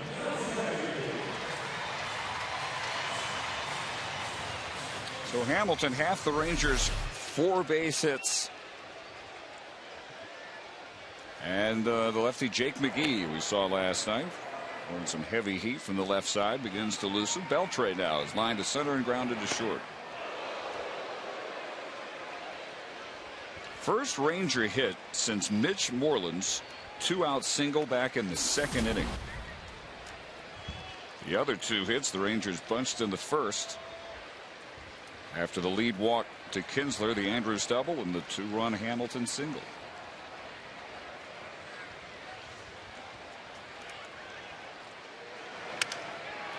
That is a fair ball. Longoria will not have a play. Longoria thought it was foul. He knocked it down to keep it from being a double and maybe a run down the line, but he was unable to make a play.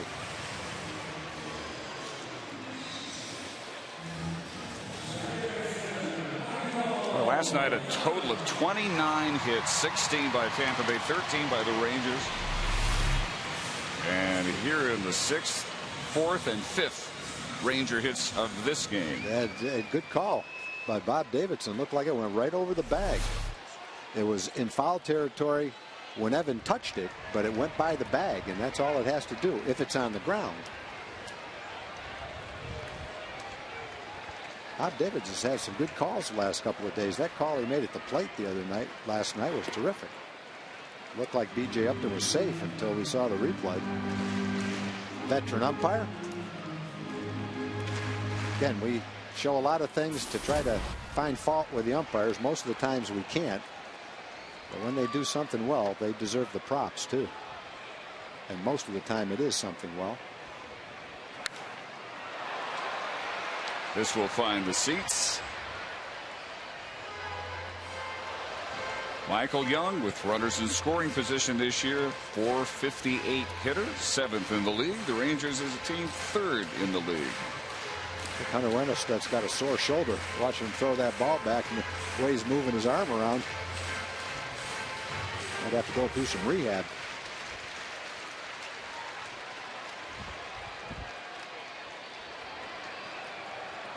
This will be Jeff Neiman's 99th pitch.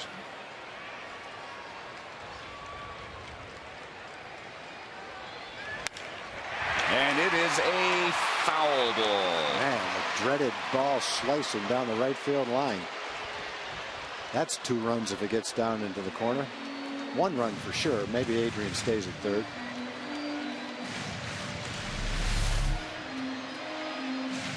Boy, couple of feet. That was close to maybe sparking a huge inning.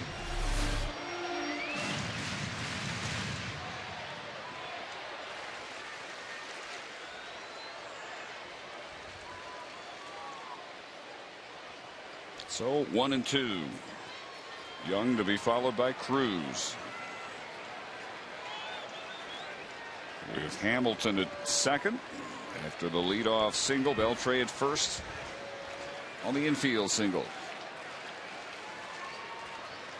Pitch number 100. Right back to the mound. Out at 2nd. Double play. Hamilton to 3rd, but now with 2 outs. 1-6-3. Well, you go from a potential 2-run double down the right field line to 2 outs in a matter of pitches. Michael just missed the double, and then Neiman turns this into a double play. Johnson makes a nice catch here. Has to reach.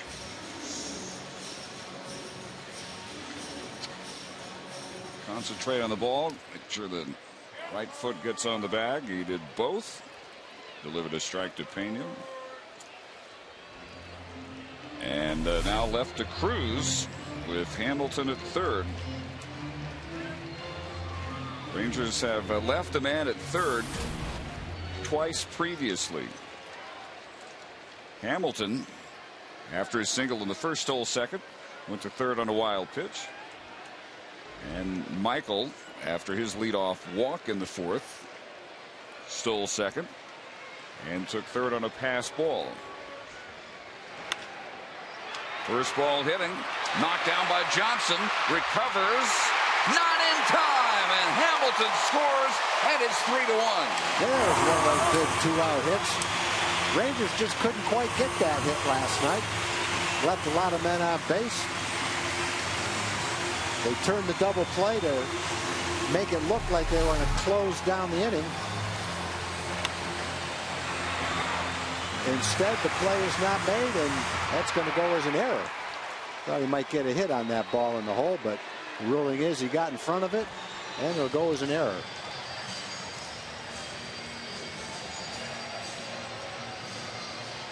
Off the heel of the glove for Elliott Johnson.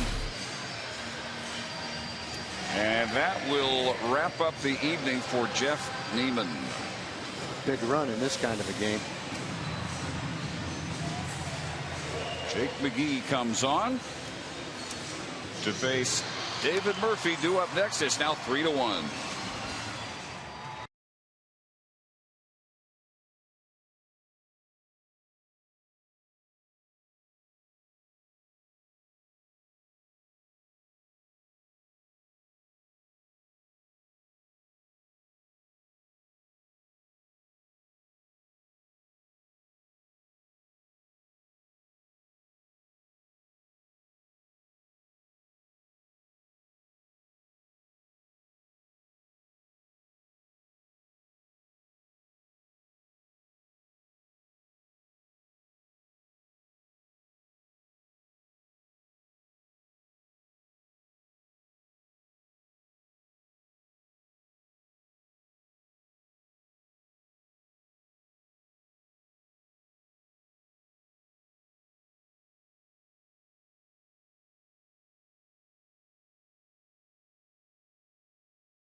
Up tosses as we look at this date in Rangers history. And 6 years ago today, Kevin Minch becomes the first right-handed batter in Major League history to a home run in 7 consecutive games. What do you remember about that stretch? You know, to be honest with you, I can't really remember all 7 of the home runs. I just remember how hot Kevin was. And, you know, he's like a lot of power hitters. He could get hot and stay hot and carry a team for a while. Kevin was a fun guy. I really enjoyed working for the team when Kevin was here. He was always accessible, never turned down a chance to talk to the press. He was very fan friendly. He played hard, had a good time while he was out there playing. Good guy and a good ball player. Here's Jake McGee, who worked the 9th inning last night. 1-2-3 with strikeouts of Hamilton and Young. Murphy struck out his last time, grounded to second his first. It's at that mid to high 90s fastball up high. Yeah, McGee came in last night and he was firing, boy. He shut the Rangers down late in the game. Jeff Neiman, for his 4th consecutive start this year, cannot make it out of the 6th inning.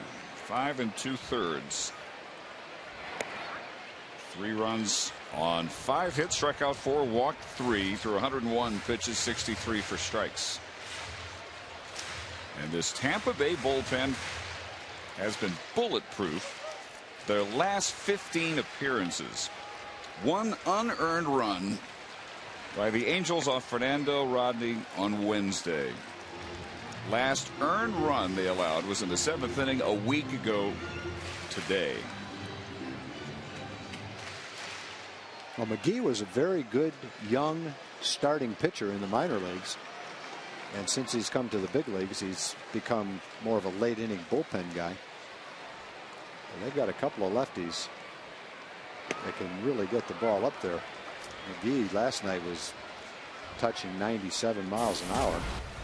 Matt Moore who the Rangers saw in the playoffs last year, has a great fastball. He's in their rotation.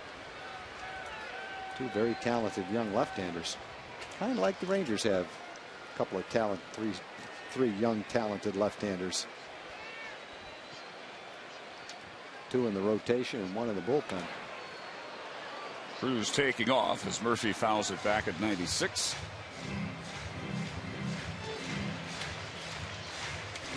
Reached on the first error of the game. Luke Badenhop throwing from the right side of the bullpen. Hamilton led off the inning with a single. Beltre with the infield single.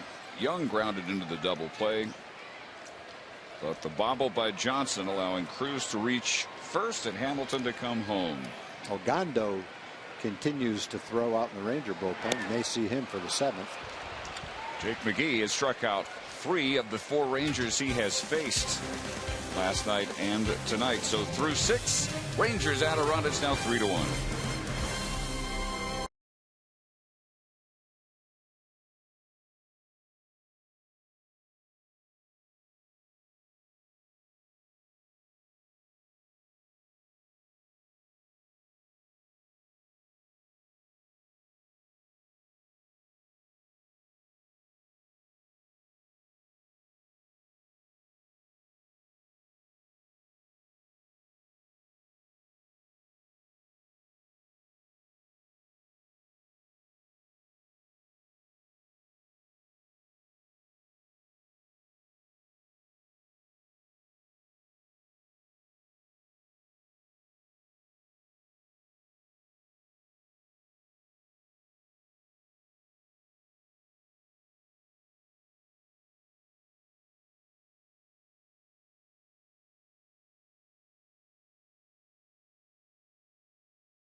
Sports Southwest is brought to you by your Texas Ford dealers. Drive the 2012 F-150 Motor Trend Truck of the Year.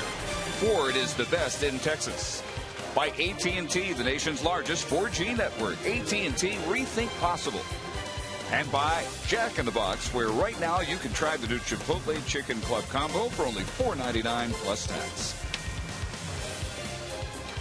Colby Lewis's evening is done as Alexi Ogando comes on for the 11th appearance this year.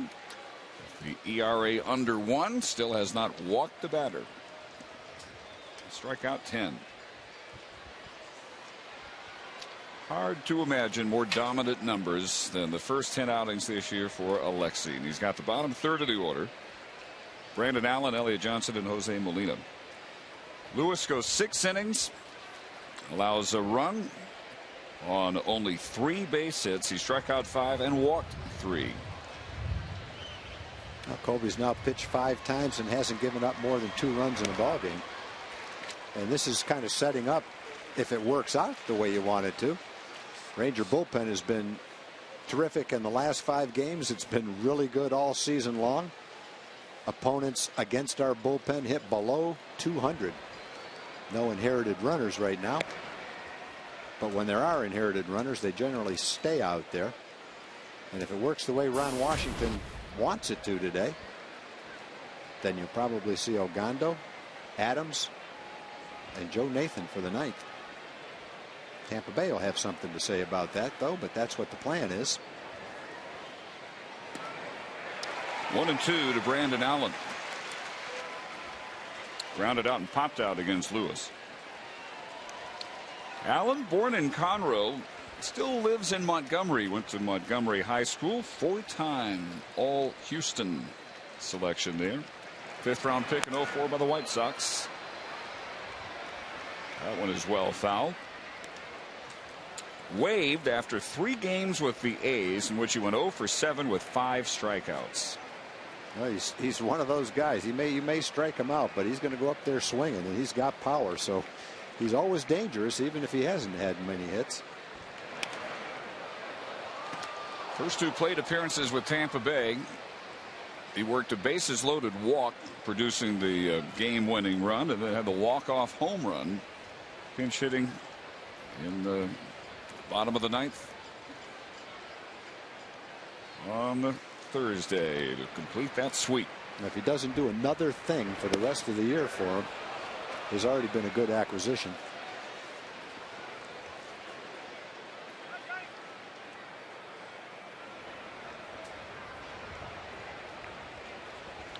Plucked off waivers from the A's a week ago today. Been a pretty full week for Brandon Allen. The 2-2 pitch hammered foul. Golfing that slider down and in. Not much he can do but pull it foul. You're making some contact with it anyway. A's and the Orioles are all done at Camden Yards, and Baltimore wins that one 10-1 over Allen's former teammates, who fall to 11-11. Seattle also lost tonight 7-0 at Toronto. They're also 11-11. Rangers hang on. They'll once again be 5.5 ahead of both Seattle and Oakland. There's a strikeout. Well, he fouled some of them off, but he couldn't foul that one off. You talk about Ogando. He's works on a changeup. He doesn't throw it as much in relief as he would as a starter. But when you're throwing 97 miles an hour with that slider, with excellent control, those 2 pitches for a short reliever definitely get the job done. They're well above average pitches. Ball 1 to Johnson, who popped to short and struck out his first 2 trips.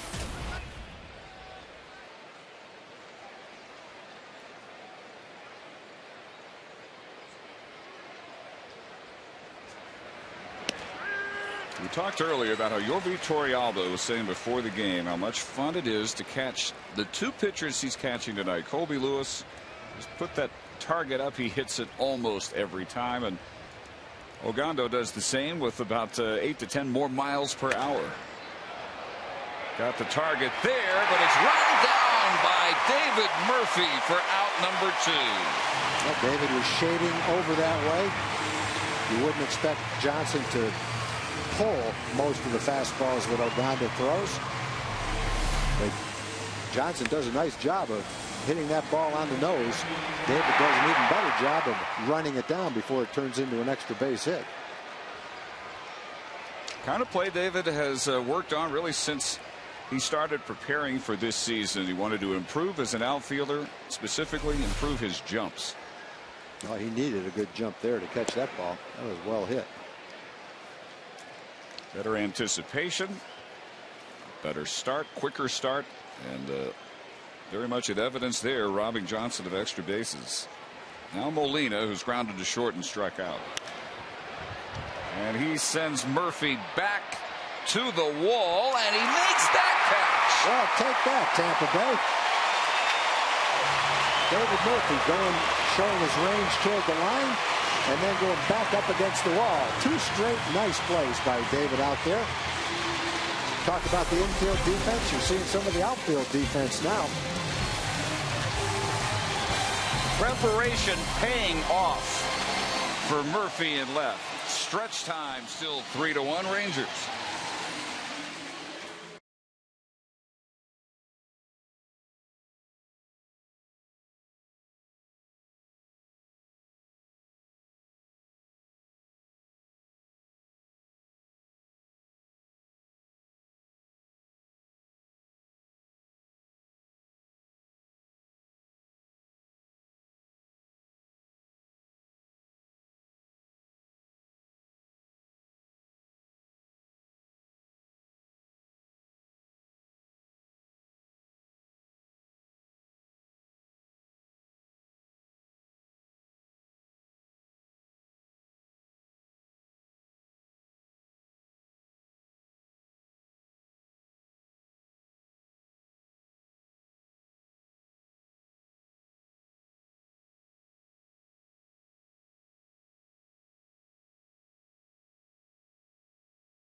here's a look at the in-game box score. And biggest damage done by Andrus and Hamilton. 2 RBIs in the first inning on the base hit by Josh, scoring Kinsler, who had walked, and Andrus, who had doubled. Hamilton scoring after leadoff single in the 6th on the error by the shortstop Johnson. Now watch this and watch Adrian Beltre's reaction.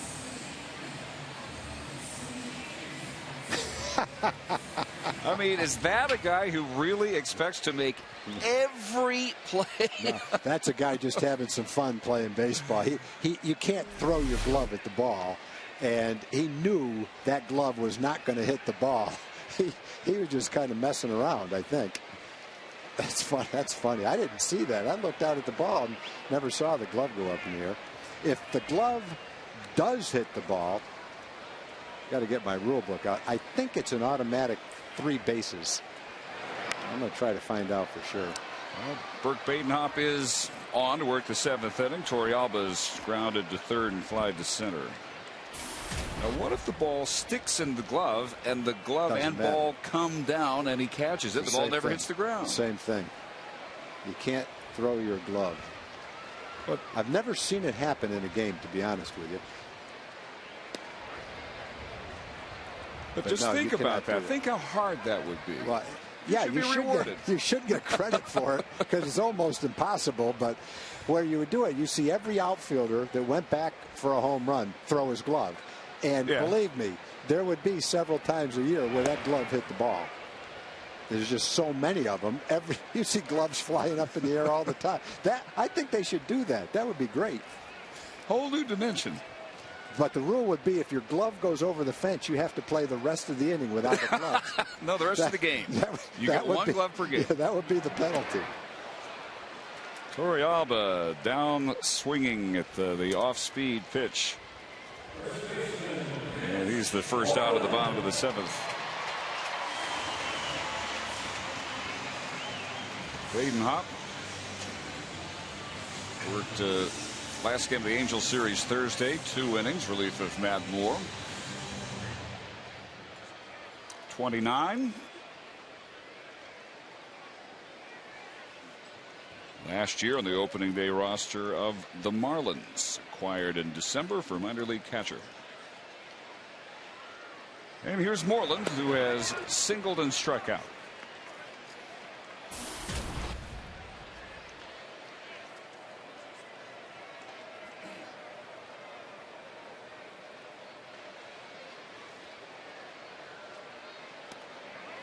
Two balls and no strikes.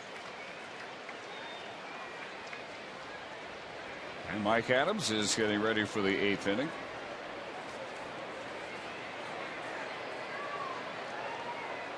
Strong 6 innings by Colby Lewis, a run on just 3 hits. Jeff Neiman, not bad either, 5 2/3, 3 runs, 1 of which was unearned on 5 hits.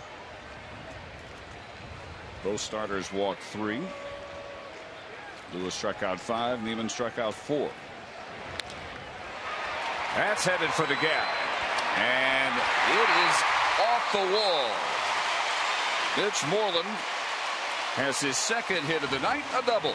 It's nice to see Mitch heating up a little bit.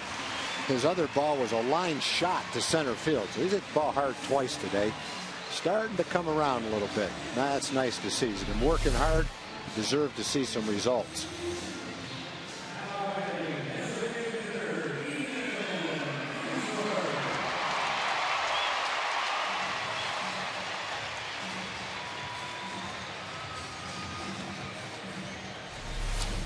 Joyce getting to it, playing it back as quickly as he could, but Mitch already at 2nd base with 1 out.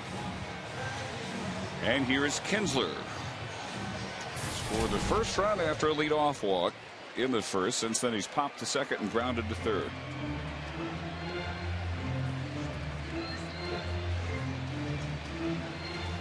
Average still over 300 with 5 homers, 12 runs batted in.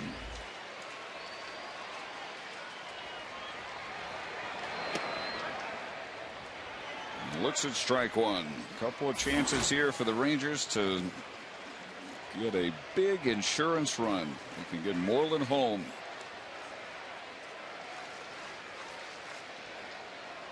At least a 3-run lead with only 2 innings left. Good breaking ball for strike 2.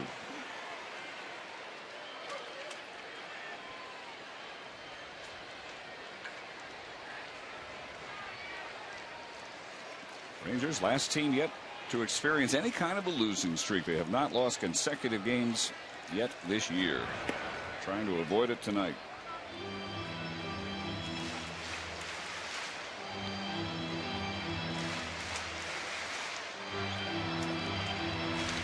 Final game of the series tomorrow, and Ron Washington will have Derek Holland on the mound against David Price.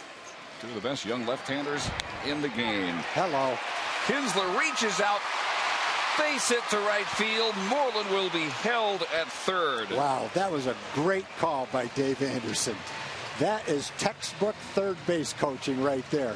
He wanted to score Mitch, and it wasn't a very hard hit ball. He was way down the third base line. He waved him all the way until the last possible second where he could stop Mitch.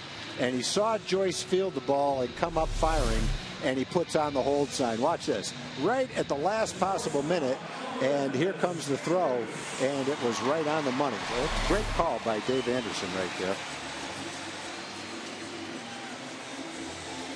So Kinsler has the second straight hit off Aiden Hop, and the Rangers now with 1 out. Runners on the corners for Elvis. Yeah, and watch the squeeze play right here. I wouldn't be a bit surprised if that's what Joe Madden's going out to tell them.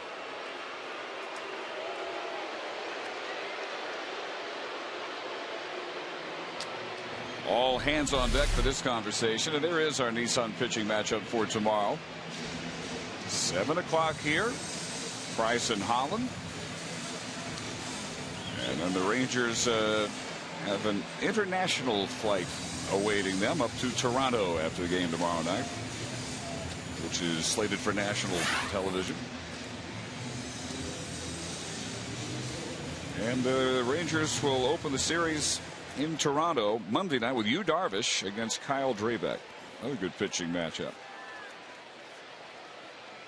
That will be those squaring off tomorrow. Tuesday, Feliz gets his next start against Drew Hutchison, and Wednesday, Matt Harrison and Ricky Romero. And strike 1 to Elvis.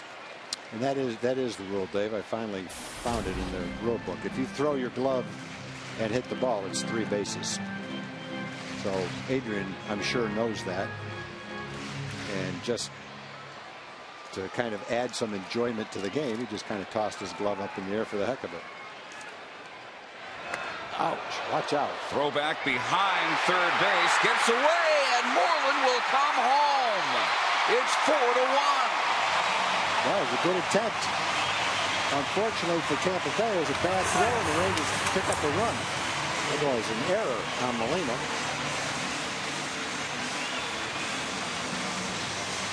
Second error on the Rays, and both have led directly to insurance runs.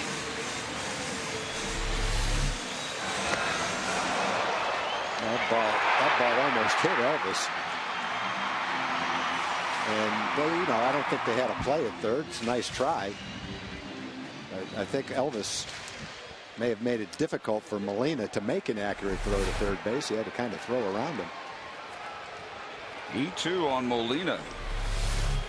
See if this actually hits Mitch. Sure did. It did.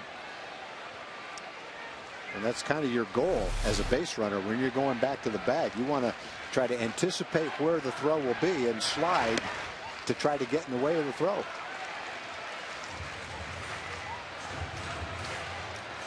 Jose Molina's rough night continues. He allowed Young to steal second, thinking strikeout was the third out, not the second out of an inning. Tries with a pass ball, allowing Young to reach third, back in the fourth, and now this throwing error. Errors in the last 2 innings, and the Rangers get 2 runs out of them. Kinsler's scoring position as well with one out. The 3-1 pitch to Elvis. Fouled off his leg, full count. Andrus and then Josh Hamilton, who's already had a very productive night.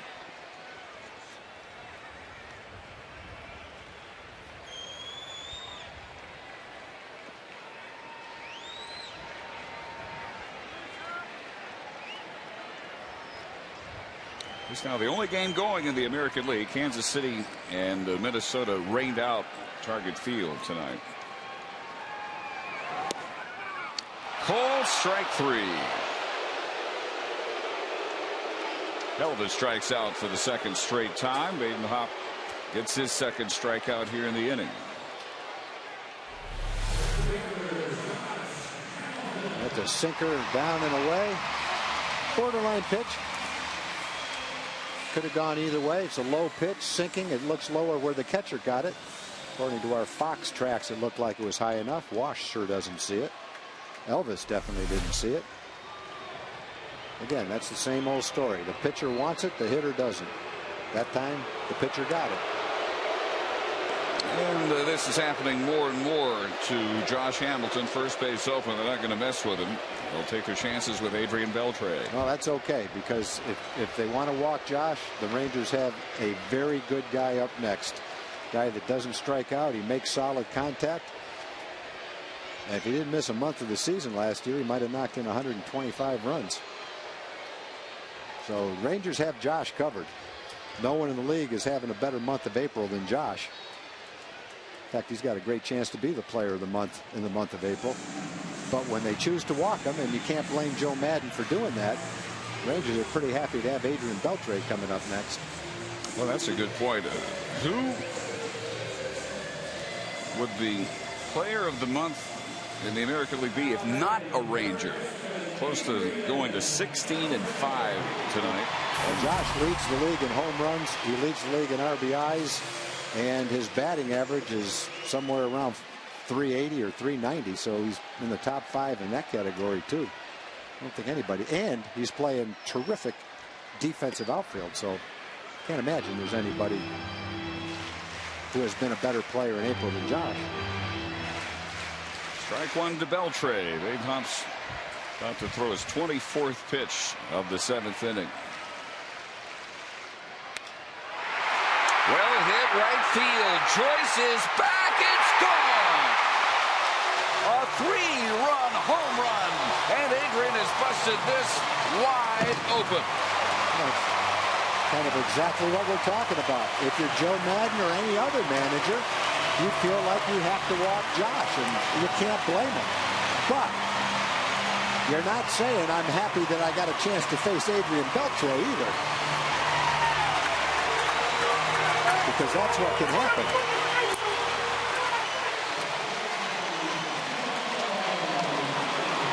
Oh, they're all over the head, but Adrian can only smile. 4th home run.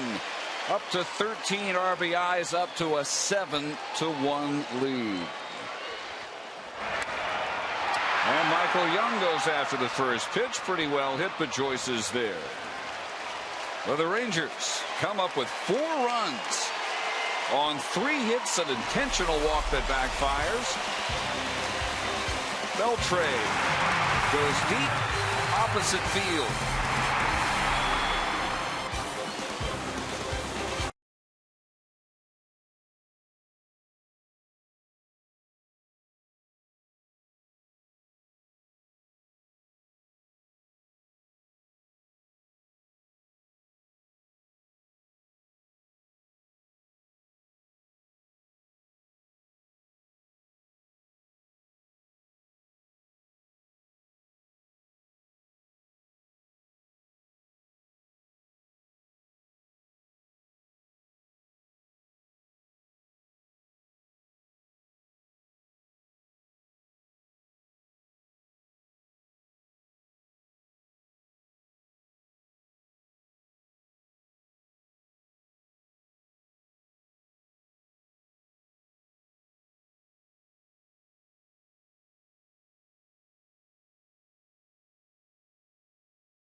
And Southwest Airlines are offering a chance to win a trip for 4 to watch your home team play in Los Angeles. Register to win at MetroPCSFlyaway.com.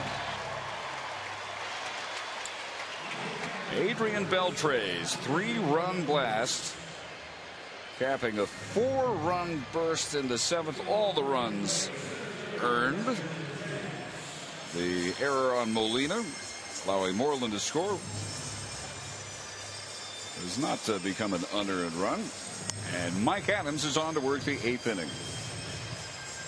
Pretty stellar numbers right there for Mike.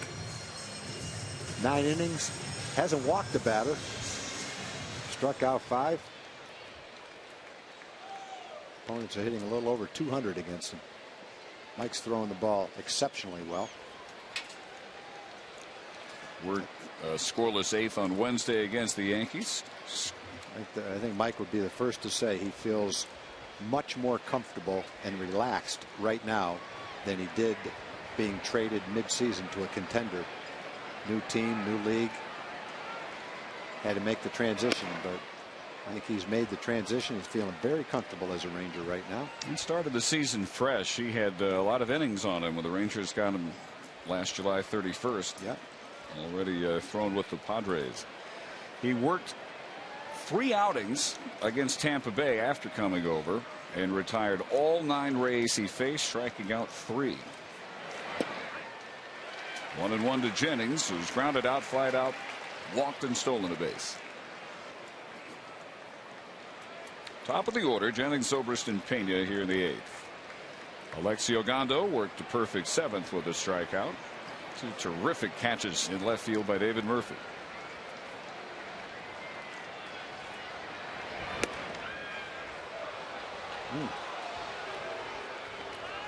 That was nibbling at the strike zone.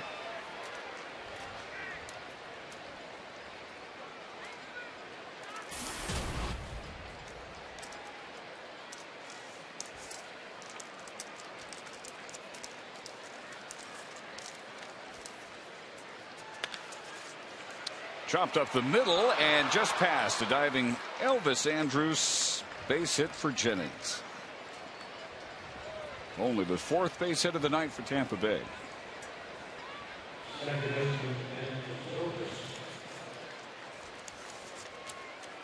So it'll bring up Zobrist, who walked in the 1st. He's flied out and grounded out.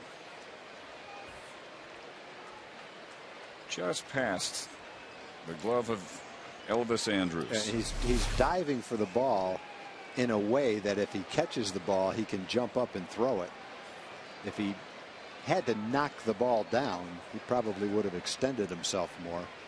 But if he extended himself more and caught it, there's no way he's going to throw out Jennings. Probably wasn't going to throw him out anyway. But it would have been fun to watch him if he caught that ball, how quickly he would have jumped up and tried.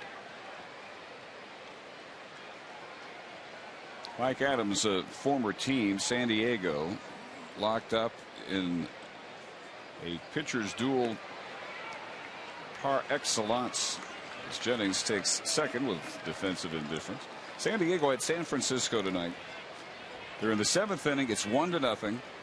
A 2-hitter against a 1-hitter through 6. Lincecum against Bass.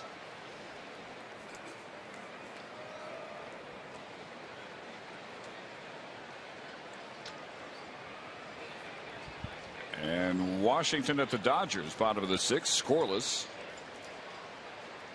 Strasburg 4-hitting the Dodgers. Billingsley 3-hitting the Nationals.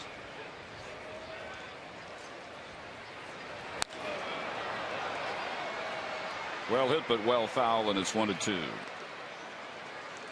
there's some well-pitched games around baseball tonight. J.P. Howell, latest up throwing out in left field. Luis Ogando and now Adams combining to allow only a run on 4 hits through 7 innings and 1 batter. Just away, 2-2.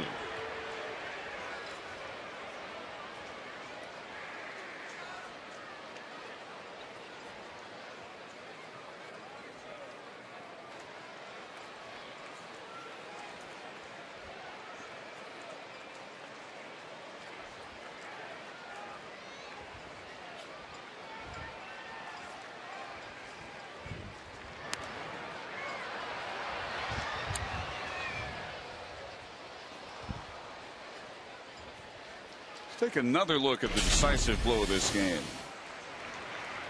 Well, fastball away.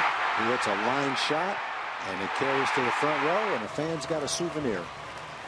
And Adrian's got 3 RBIs.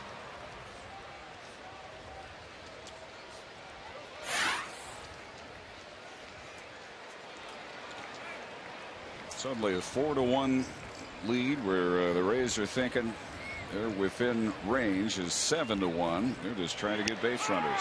And you know, baseball humor being the way it is, and the way Zobrist didn't like the call, and the way players like to get on each other. When Adrian ran by Josh, he probably yelled to him something like, "How could they walk you to get to me?" Let's see where that one is. Pretty good ways outside. Like we say, the pitches are close. They can go either way. That one went in Mike's favor. Zobrist with a great eye at the plate. Guy that averages somewhere around 90 walks a year. The discerning eye didn't like the call. 7th strikeout by Ranger pitching. Pena struck out his first 2 trips. He singled leading off the 6th, and then was a race on a 6-4-3 double play.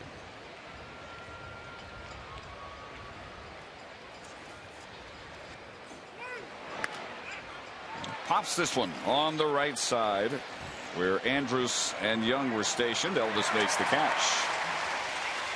Let's check in with Emily. Guys, the Rangers are setting all kinds of offensive records as far as this season is concerned, and the start to it. Also, attendance records being broken, likely to hit the 500,000 mark by the end of this weekend, and it doesn't go lost on these Ranger players.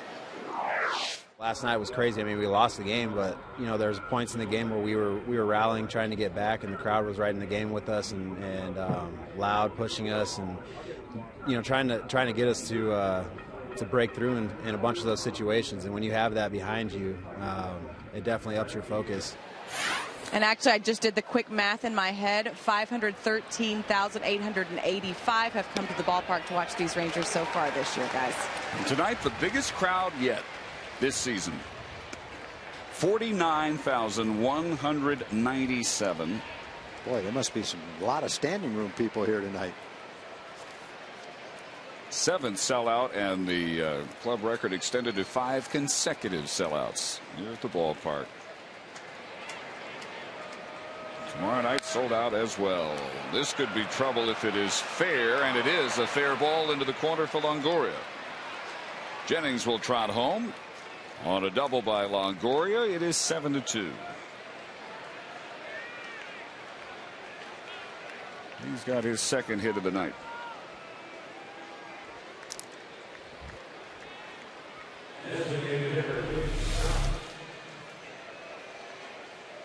Slices it, and it stays fair.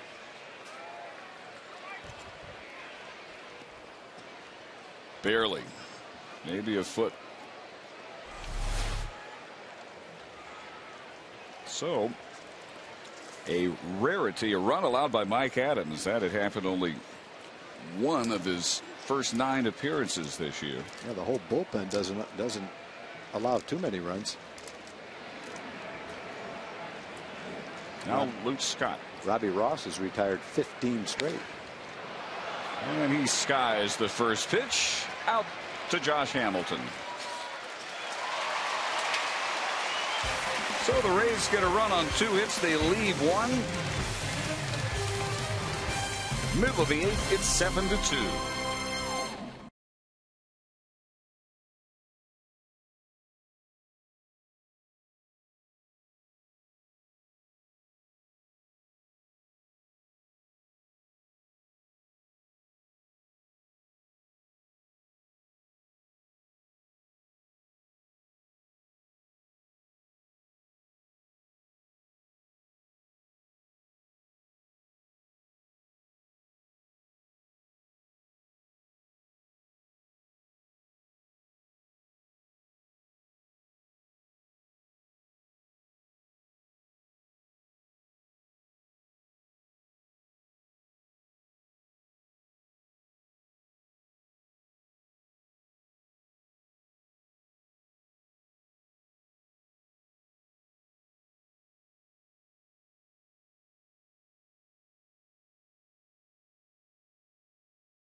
7-2 Rangers as we head to the bottom of the 8th, and our Jimmy John's delivery of the game after leadoff single by Pena in the 6th.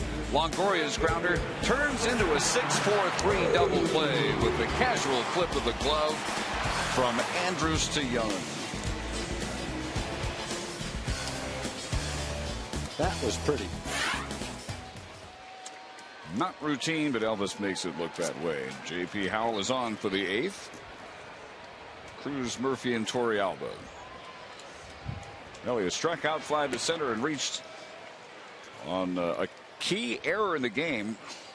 Johnson at short couldn't field his grounder, and Hamilton was able to score to extend the lead to 3-1 back in the 6th.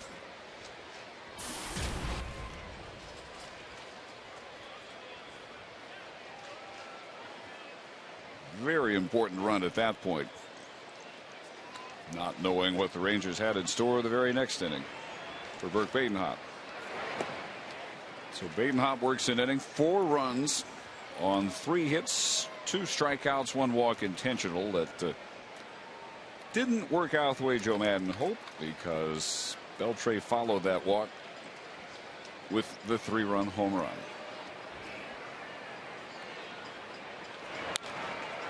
Two-one pitch to Cruz, lofted out to right center field. Jennings and Joyce are there, and Jennings makes the call. Play Mega Millions from the Texas Lottery and get a chance to win big. Right now, the estimated annuitized jackpot is $102 million. So play Mega Millions today. Who knows? Maybe it's your lucky day.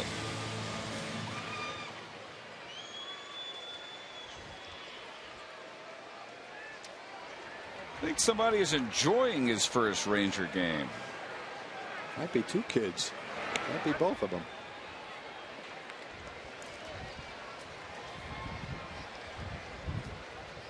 I think you're right. They're both enjoying things. And they're both on television. Murphy has grounded to second, struck out twice. But 2 terrific catches in the 7th inning. Racing toward the line to run down the line shot by Johnson, and going to the wall to haul in the drive by Molina.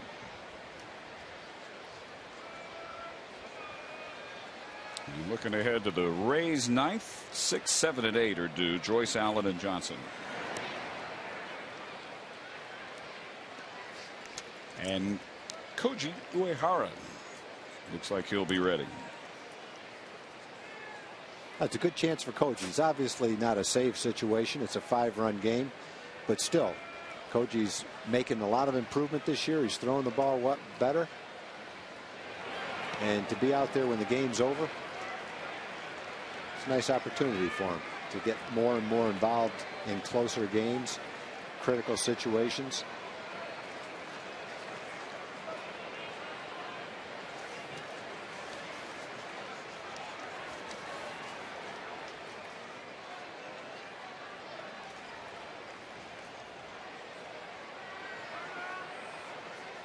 Koji's pitched 6 innings.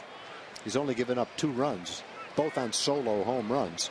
Hasn't walked a batter. He struck out 7.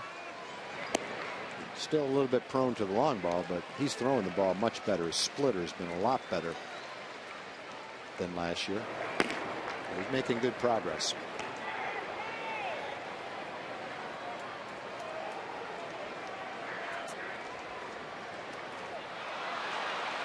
Murphy goes after that one. Strikes out for the 3rd straight time. Defense has played a major role in this game. Top of the 6th inning. Another look at the play turned in by Andrews. And the bottom of the inning. The error on Elliott Johnson on Cruz's grounder. Hamilton scored, and the 2 running catches in the 7th by Murphy.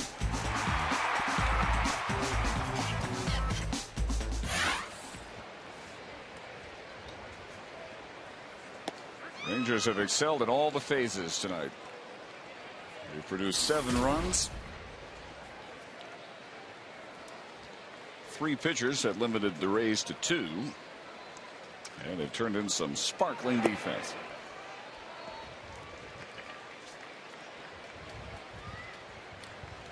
Well, Torrealba catching another outstanding game. He is grounded to third, fly to center, and struck out tonight.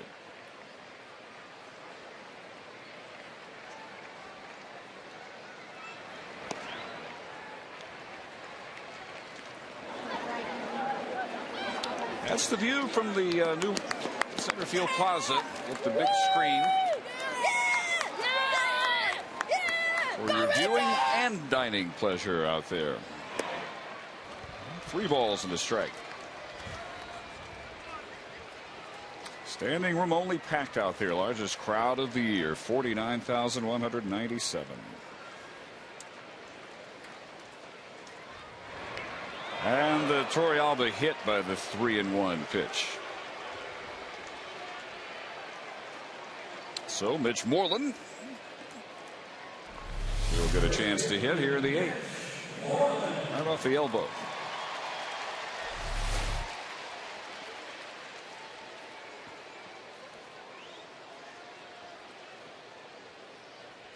Mitch Moreland's had one of his better nights. A single in the 2nd. Doubled. Took 3rd. On the base hit by Kinsler and scored on the throwing error by Molina. Trying to pick him off 3rd.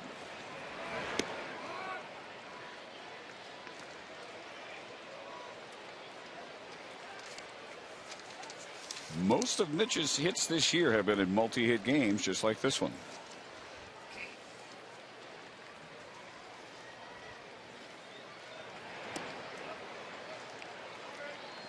But Tom, as you mentioned, he's stringing together some good at-bats now. Inning to inning and night to night. Yeah, he's swinging the bat much better. And over the last 10 days, he's hit several balls hard that have been caught, too. So he's grinding it out.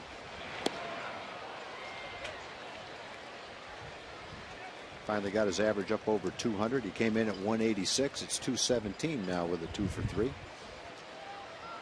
Doesn't sound like much, but it's been good progress. Steady.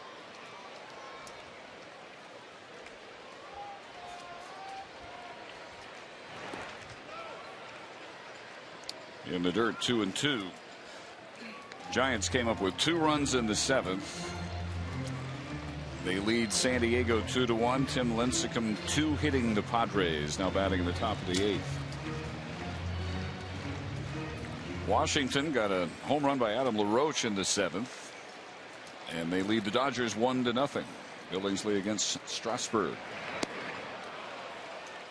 And Howell strikes out 2 in the 8th inning. Hits 1, leaves 1, on to the 9th.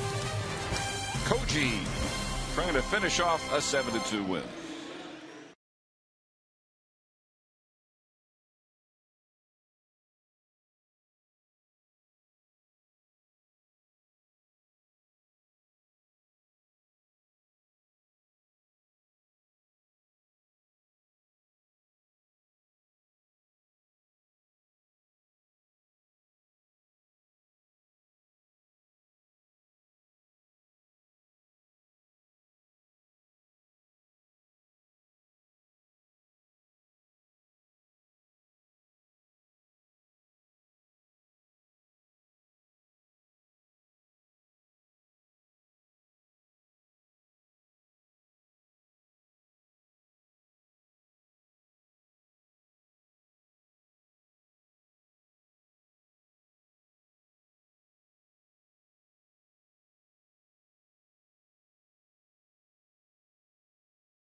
on Fox Sports Southwest, brought to you by your Texas Ford dealers.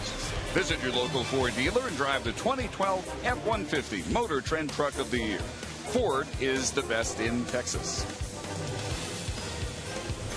On to the ninth, and Koji Uehara is on to try and finish off this victory on Adrian Beltre bobblehead night. It's been a big night for the man of honor.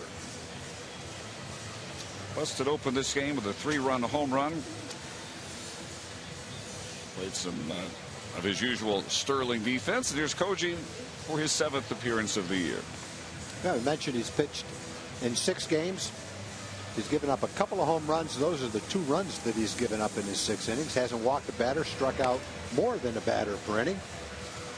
So the key for Koji is pretty obvious. He has to be effective with his splitter, that's his changeup, and locate his fastball. And when he's doing that, he's very effective. He has to do that to keep away from the long ball. That's what's plagued him the most. But I think Ron Washington would be the first to say he likes the progress that he's made in April. And just like Mike Adams, I think Koji is more comfortable here now than he was after the trade.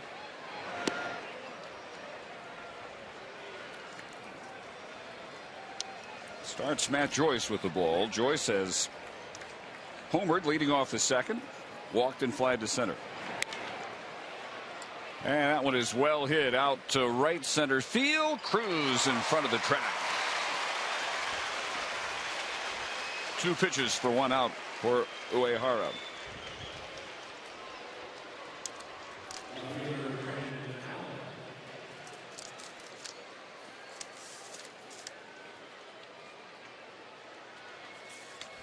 Three ground ball outs yesterday for Koji. And he has retired 7 straight now over 3 straight outings. With that fly ball, Brandon Allen is grounded to first, popped to short, and struck out.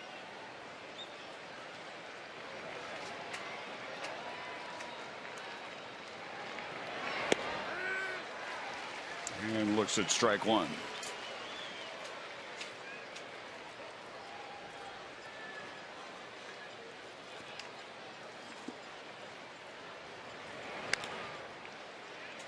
Smash on 1 hop right to Young. Another 2-pitch out.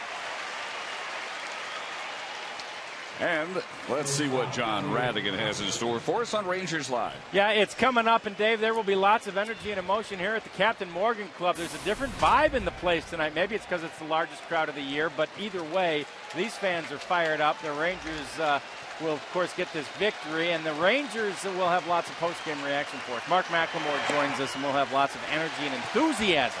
Rangers Live right after the game. And we look forward to that as Elliot Johnson looks at strike 1.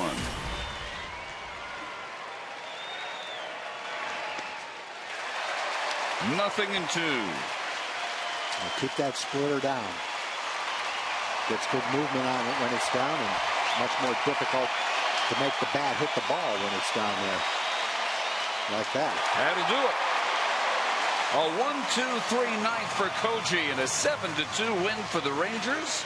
They even the series at a game apiece. They still have not lost back-to-back games all year. They end the Rays winning streak at 6. On a big night for Beltre, the Rangers improved to 16-5. Pick up a game on both Seattle and Oakland. Maintain their margin over the Angels at 9 games. That's the splitter at its best right there. When he starts it down around the knees and gets it to dive away from the left-hand hitter like that, then it's an unhittable pitch. Ranger bullpen tonight, 3 innings, 1 run on 2 hits, 3 strikeouts, and no walks. Colby Lewis improves to 3-0. 6 innings, a run on 3 hits. Struck out 5, walked 3 in his 96 pitch outing. So the Rangers are back to 11 games over 500. Let's go down on the field to Jim Knox. All right, thanks, Dave. Big day for the Rangers and a big night for Mitch Moreland. 2 hits tonight. Last 3 games, 5 for 11. You're in a pretty good group right now. Yeah, feeling good. You know, I put in a lot of work and, you know, just trying to get in the game and relax and hit the ball hard. And last few games just went pretty well. Talk about pitching tonight. Kobe did a nice job on all. Rays picked up 5 hits, and also the defense. David Murphy and left with a couple of great grabs. Yeah, it was a lot of fun tonight. You know, Kobe threw a great game. He's been great for us all year. Defense played great as usual, and we came up with some hits against a good Rays team. You know, that was a big win for us, and we can come out tomorrow and try to win the series. All right, Mitch, appreciate it. Congratulations on the big night, Dave. All right, Jim. 7-2. Is the final. 4 Ranger pitchers combined on a 5-hitter. And Rangers Live is on the way.